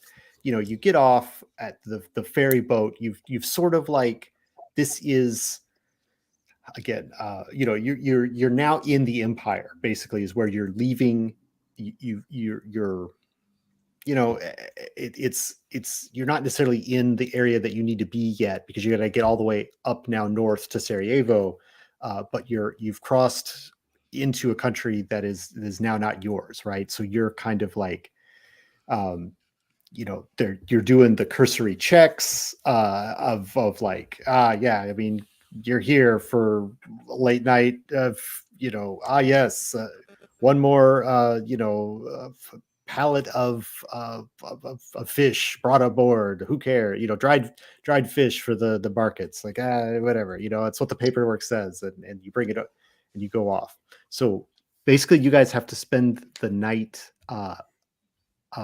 somewhere, and so like you're going to. Let me see what I have to ask you to do here.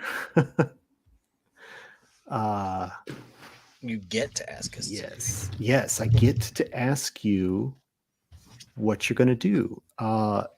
So basically it's like you kind of have to, I mean, the people on the dock, they don't really care too much, but like you're definitely going to have to talk to some, you're in the town of Dubrovnik, and you're going to have to talk to some garrison type, sort of police checkpoint type things. So you've got I assume you've got some, you're not there and you're like, all your equipment is there, but you've hidden it. So I want you to describe kind of how you're dressed for the secret mission, this bag that is totally not a bag of rifles. that you're carrying. What kind of is your cover that you've set up for this? And then you're gonna have to talk to these police checkpoint folks. But what do you look like as you get off of this? Get off the dock. You're there. You're going up the street, up into away from the dock area into sort of like the town proper. And there's the first real like hurdle that you're going to have to come through on this mission. So like, paint us a picture of like what kind of like disguises you may have used, or like, you know, again, because you can't do this mission openly as like just, hey, we're soldiers from Serbia. Like you're going to have to be disguised to some extent. So what kind of covers have you chosen for yourselves? Or I mean, you could talk about it kind of as a group here, or you know, just individually, whatever you want to do. Mm-hmm. They look like sailors. I think that I'm gonna go with a tourist look. Whatever a Tourist tourist looks like. I've got a bucket hat. I've got that white strip on my nose to keep me from in there. I look straight up tour. I have a fanny pack. I'm carrying too many bags. Very full, very bright moon. Yeah.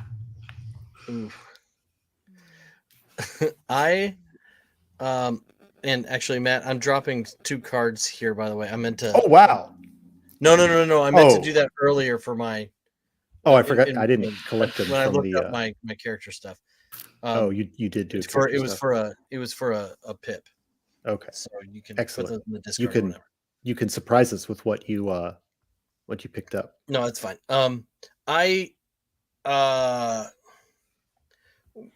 During the trip, I figure I would have I as opposed to doing the talking, would have tried to maybe forge some documents more to make it more realistic. Hey, this is these are farming implements or agricultural tools or something like that. So sure, you know, we've talked about more things coming on as fish and stuff like that, but I just want to make sure that the paperwork lines up and that it looks convincing enough. And so I figured that would maybe fall under communication. Oh yeah, you're definitely, somebody's going to have to make a communication roll at some point. So okay, so that's what I figured I would have been working off. And like I'm like kind of reciting the story, like okay, when farming implements were that's what we're doing. We're helping out farming implements. Okay. Farming implements. We're trying to get to the farmers, trying to help them out before the harvest. Okay. He's reciting it over and over and over. Interior voice. He's convincing himself that that's really what they are. Not right. Gun, farming implements. I love it. Great. Yeah. And then just quickly, what are the other two of you disguises or just add a little detail to this? I feel like maybe I'm like disguised as like a reporter or somebody that's like, you know, and I've got like a fake mustache on. Excellent. Yeah. Classic. Yeah, absolutely. And it you know, I wish I had a fake mustache, otherwise I'd put it on right now. Yeah. Just have to planned that in hold your advance. hand I up. could be like, oh my god, I look Fake like my mustache. dad. I'm not doing that. Regina, do you want to add any details about like your how you comport yourself in order to fool the port authority? Yeah, I don't know any of these people. I was just on this boat traveling down back to home so that I can go just now. a regular person. I am just a regular person. And this guy next to me, he keeps babbling a lot. I've got a shovel in farm. this. There's a shovel on my back. It's got a rifle strap because I like to keep my shovel close. I was visiting Nana, you know, up the stream, and I'm back from visiting Nana, and she sent me home. It's like if you go home for college, your parents load you up with stuff. Nana just loaded me up with There you go. All right, so somebody needs to break this communication roll to get. It's not going to be too tough, just 2, but somebody needs to roll communications to talk to this person at the port authority. I'm not good at talking to people. I'm not good at talking to people. Nope. I would gladly. Is threatening a kind of talking? Like, I would gladly do it. Do it. That's my wheelhouse. You're the one. You claimed it already. Help us. Come on. All right. So Stefan gets up. We're talking to the Port Authority. He gets down. He's like, okay, farming implements. We are going to a farm. We're going to help people. We have tools and harvest and not guns. Promise it's not guns. Rolling 5 Yes, dice. we're good at this. One back. Wow. The Port Authority's never gonna know the difference. Excellent. So I got 4 successes. Great. It's not guns. Not It's not. These are not the droids you're looking for. These are not He the waves guns. you on, and you are in the city of Durovnik.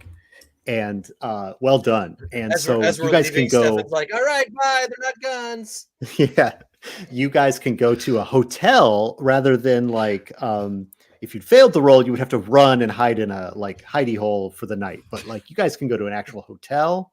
Ooh. You know, you've got like tickets there. You get a good night's sleep,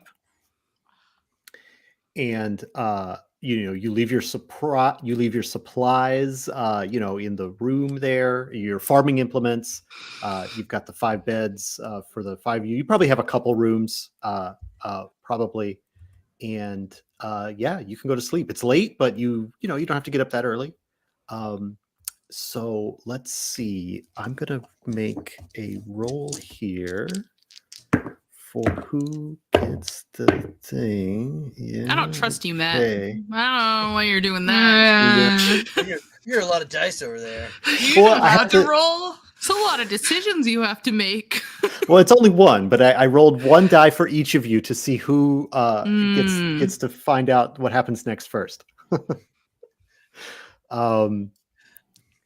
Okay, so where is I apologize for my not quite knowing what I'm doing. Some of this You're is That's me on a daily basis. Yeah, It's hourly my for me, standard like- state of being. right. Some of To be this fair, is Stefan didn't even know how to stab someone with a knife, Matt. So Yeah, like, he was Yeah, like, true. No. Right. his knife You're was doing just broken. fine. What, Katie? What'd you say? You're like, it's the pointy end. Yeah, it's use the pointy. pointy end. Stephanie didn't even listen. I said pointy, and you just kept going. I tried. Pointy. He was really skinny. Okay. All right. All right, so Where the is I can't find what I thought I was supposed to find here. Oh, So no. that's my. It's somewhere in this document, but I need to find it. So basically, what happens is it is to you, Boschko, that you are woken up in the somewhere in the. At some point, you wake up and you realize that wee hours. it's like very small hours of the morning. Mm. There's definitely like some, you know, something is happening. Somebody is in the room going through your stuff, and it is, you know, that's what you realize. And $5 says it's a farmer. it's what? He said $5 says it's a farmer. He needs Oh, a his farmer. implements. Yeah, he needs his farm implements. There's so many of them around these days. Everybody, practically everyone's a farmer. Okay, so yeah, so you wake up to like somebody's in your room and like going through stuff. And I don't know, I'm sure you guys didn't get 5 separate rooms, but like you can, you know, there's Sure. maybe you know, do like you do in high school and the girls get one room and the guys get another room or something like that. But like, you know, you could decide who's in the room with you, but there's definitely like somebody who's going through some stuff. You know, like you kind of see him over there on the edge of the room. So can I do the whole thing where I kind of like pretend that, like I kind of wake up, but like I kind of peer out with one eye? Oh and yeah, like, you can definitely totally, watch. I can totally kind of like try to see what he's doing, just to kind of like see who it is at first, and then like kind of you know, play sleep for a second to kind of take in like who it is Yeah, and what they're maybe what absolutely. they're looking for. Absolutely. I'll even let you, because I know you've got brawn. You can roll stealth and really be really good at it. fooling this guy if you want to be. Okay. Because you got enough brawn, you could make a stealth roll. Yeah, I can. You And that is not a success. Let's see here. You do the fake yawn. Yeah, I'd be like, yeah, no, I did not succeed that. So I'm just gonna be like, all right, but you're not trying to like jump and go after this guy. You want to see what he's doing. So I just kind of want to appear and I'll be like, oh, maybe I'll like roll over and I'll try to like maybe see if Stefan's awake as well. Yeah, well, I think Ooh. Stefan is not awake currently. He's not awake. Oh, dang it. So yeah, I think so you kind of like, I think with your failed stealth roll, like this is sort of like it's that thing where like this person knows that it's like you rolled over, so they kind of freeze, right? And they're not like pawing through your kit anymore. Like I imagine it's kind of like you hung something over the edge of the bed, and so they're kind of like looking through a bag. They were trying to be quiet about it, but like they know that you kind of woke up, so they're trying to not get caught, and they're just standing there. And then like you look over and Stefan's still asleep, and so that's this tension moment. Like they don't know they're totally caught yet, but like you're right there. So like, what do you? Yeah, it's still to you, I think, as far as like what happens next. I think at that point, if I see Stefan's asleep, I'll just I'll kind of turn around and be like, can I help you find something? Yeah. And so I think this person tries to leave, to get out of there. And I think that's sort of like when I think Radina, you are the next one to wake up. You hear these footsteps, like maybe we'll say it's a room next door. And you're like, somebody's running down the hall. Like you have the like, and maybe the rooms aren't next to each other. I don't know. Whether thematically, like there's a chance for you you wake up by the footsteps. And then like, I guess, yeah, you can try to chase him, Boshko, or you can not. Like, what is the? I would absolutely try to clothesline this person if I have the opportunity to. Yes. Yeah. All right. I think that's great. do. I think we can sort of With your rifle. Boom. Yeah, it'll be like I will roll out of bed, I will grab my rifle and like fling open my door, and it's just like yeah, I think that's great. And I think so I think that's just gonna happen. You just get there and you get this you get the drop on this guy in that moment. And I think I know we're approaching the end, so I think I would like to dramatically end on the cliffhanger of what happens next. So you see this guy, you like you described, you get a good full swing like a baseball bat, just clothesline this guy, gets knocked down, and there's enough light in the hallway that you can see that he's dressed sort of like not exactly like a soldier, but not exactly like a civilian either. He's got kind of like a uniform, but it's sort of business suity, but sort of like there's something weird of almost like priestly about it. Like it's kind of long and flowing a little too much to be like just a regular kind of clothes. And this guy does like a pretty impressive, like kind of, the martial arts maneuver where you kind of roll up on your back and flip your feet under you and stand back up. Oh, kip up. Yeah. And then he's got a razor blade when he stands back up, and like a little folding, like straight razor. Straight razor, right? Okay. He whips it out and he cuts his own cheek.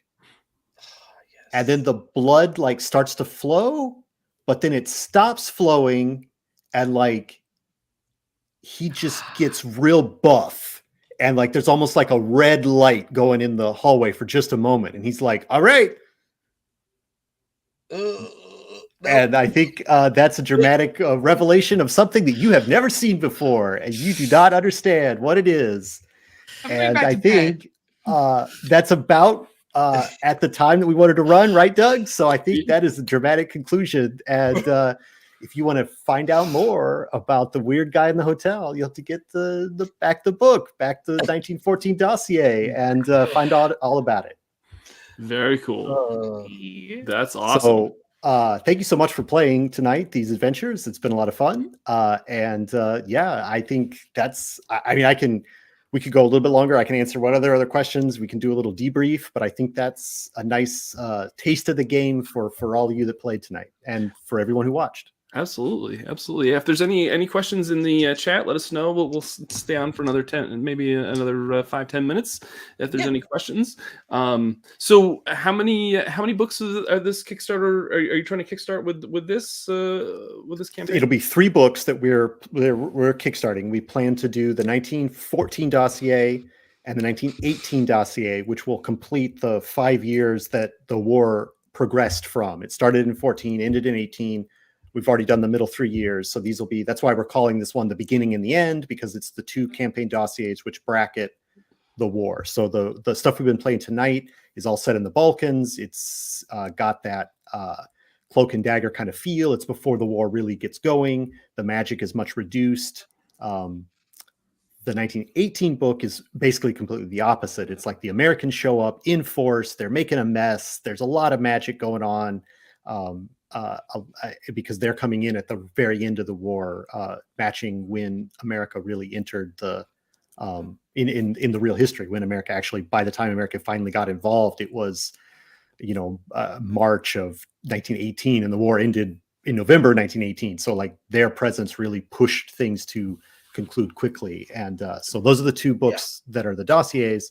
And then as Brandon mentioned earlier, we're doing another book called From Beyond the Veil, which will add, because the veil is, again, we didn't get into it too much tonight with the supernatural stuff because of the 1914 setting, but the Beyond the Veil will be more magic. We've got some like Jekyll and Hyde type stuff. We've got some new whisper paths. Whispers are what we call the magic stuff. When you learn whispers, that's the voices from the others. You did all of that stuff. That's sort of like a huge part of the game, but we did the 1914, which has the weird magic stuff, the blood magic, like we just introduced there at the end of the session.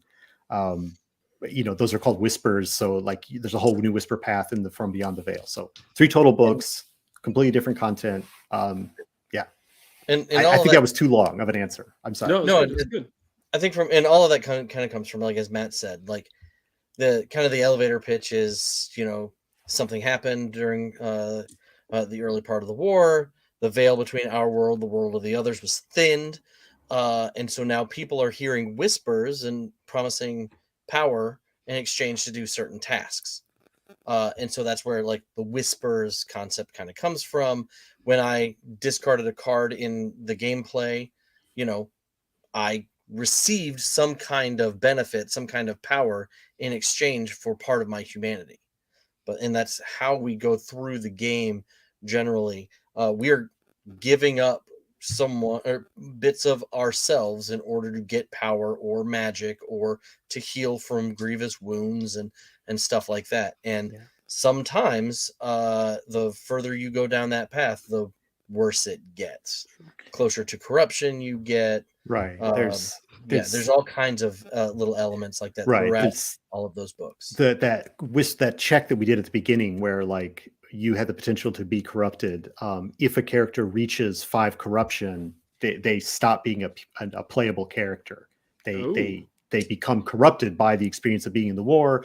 They become one of the monsters. The image that you've got on the background here is sort of the soldier above and then the monster below, and that's sort of like the kind of the duality of the game. Like you're always about to become the monster. And if you do in fact take corruption to the point that you are the monster, then you become a monster, and you make a new PC, and that being is no longer human enough to be a player character. Dirigo asks, are the PCs aware of the magic at this stage? In the 1914 setting, they by default, they do not start that way. There are characters, you could in theory play a character who is more knowledgeable, but by default for the 1914 setting, they discover that magic and weirdness exists as part of the campaign dossier. Through the progress of the dossier, that's part of the story of it, is discovering that supernatural things are afoot. Which we got into a little bit of that tonight with sort of dramatic revelation with some magic in effect. But very cool. There's just so much. There's too much to do all at once, of course. Sure. And I do want to point out, we do have all of these campaign dossiers. One of the things that we decided very early on in the process is that every one of our books would have something for all players, whether you're a narrator, whether you're a player, so anyone who picks up any one of our books is not going to be disappointed. Like, oh, well, this is the GM's guide. It's not for me. Right. And so there are standalone missions in some of our early books, which, you could say, I'm going to take one from this book. I'm going to take one from this book, and our characters are going to play on different fronts throughout whatever.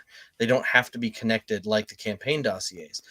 Those were actually a request from other players. They said, hey, are you going to release a full campaign or something in the future? And so we took that under advisement. One of our other early books is called Once More Under the Breach, and it's just a huge collection of individual missions from people all over the industry, and it's a great book, a lot of fun. I think it's 21 adventures in that book. Wow. Yeah, from all kinds of people that names that you might know from the indie space, like Craig Campbell and Crystal Mazer and Doug Lewandowski and Robert Turk. Sinfung Lim has one in there. Yeah, it's like all the people that always write for Wet Ink Games. It's like, this is how we met them all. Like, that's awesome. So, right. Yeah. Very cool. So the Kickstarter, we'll remind everyone, it launches May 9th. May 9th. Yep. Do you have any kind of estimated delivery date for have you decided how long? I mean, I don't know how long these books have been in development and all that, but they've been in development for a while, and most of the art is done as of this recording. So the manuscripts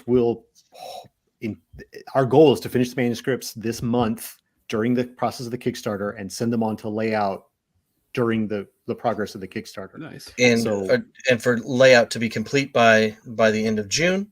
And our goal is to be able to release them for sale at PAX Unplugged, which means they would have been in the fulfillment center and out on the way to our backers before PAX Unplugged. The goal is to get them done by the end of this year, because we've been working on them for a while already. Yeah. So very cool. Yeah. Awesome. Well, I'm excited to see the Kickstarter success, because it was a successful Kickstarter for the first campaign for this game. So I'm sure this follow up will be, hopefully it'll just grow the audience even more for this title. I'm super excited, and I'm sure I will see you at many more events this year. Do you want to tell folks what events, what Ink Games will be at this year? Absolutely, we have 6 conventions that we'll be at. Most likely, we have Origins, Fanboy Expo, which is in Knoxville, Indiana, or Knoxville, Tennessee. Sorry, I misspoke. Then Gen Con. Then Gamehole Con, we're going to go up there to Wisconsin to Gamehole Con. We'll be at PAX Unplugged, and then we plan for our hometown convention, which is called Nerdluvia. The dates for that hasn't been set, but it's probably in November. So those are our 6 cons for this year that we have planned. Excellent. Yep. And maybe more next year, because it's great to be out there and see the people and play the games and shake hands, and so. Absolutely. And there will be we know there will be a few of the other cons that Indie Press Revolution goes through to that will have Wet Ink Games products there through IPR. They've been good to us, and we always appreciate when they books were technically at PAX East, PAX East. I think they were there at the IPR booth at PAX East back in, that was a couple months ago, I guess. But yeah, very cool. I want to thank Em and Katie for being a Absolutely. part You of two this both session. Thank did you great so play. much I love it. for being the superstars that you always are on these shows. I greatly appreciate it. If you want to tell folks where people can find more of your lovely faces online and what content you're a part of, do you want to let people know?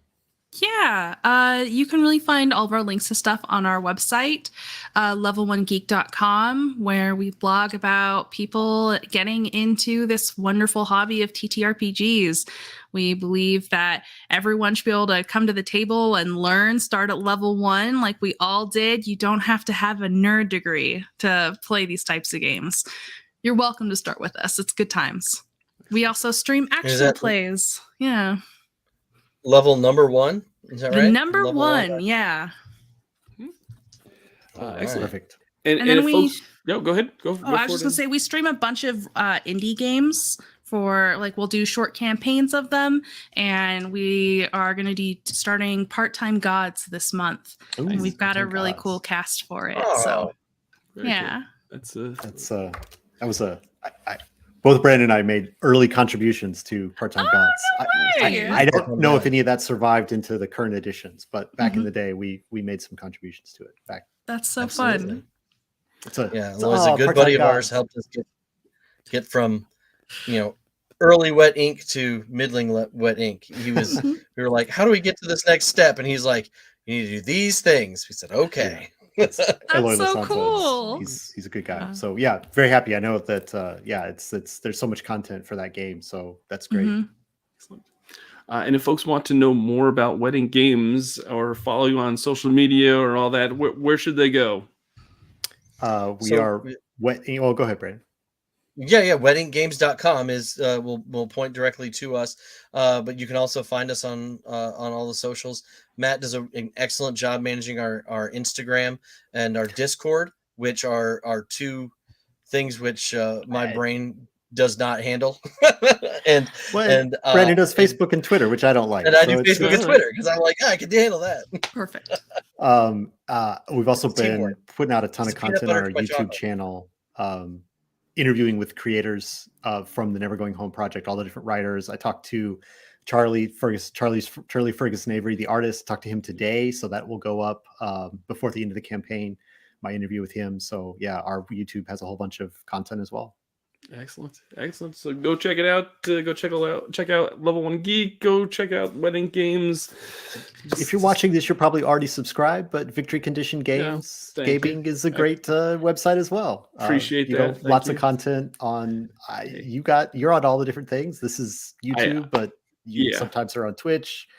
You're at all the cons too. So. I am. I'm actually headed to a couple more events here later this month, and hopefully, if I'm in your area and you're at a con and you see me, feel free to stop by and say hi. And just I love talking tabletop games and RPGs and all that. So don't hesitate to come over and say hi and introduce yourself if we haven't already met already. So all right. That's going to do it for this session. I want to thank Brendan and Matthew again for coming on. It was well past overdue to have you on again, so I appreciate you coming on. And we want to wish you the best of luck with this new Kickstarter.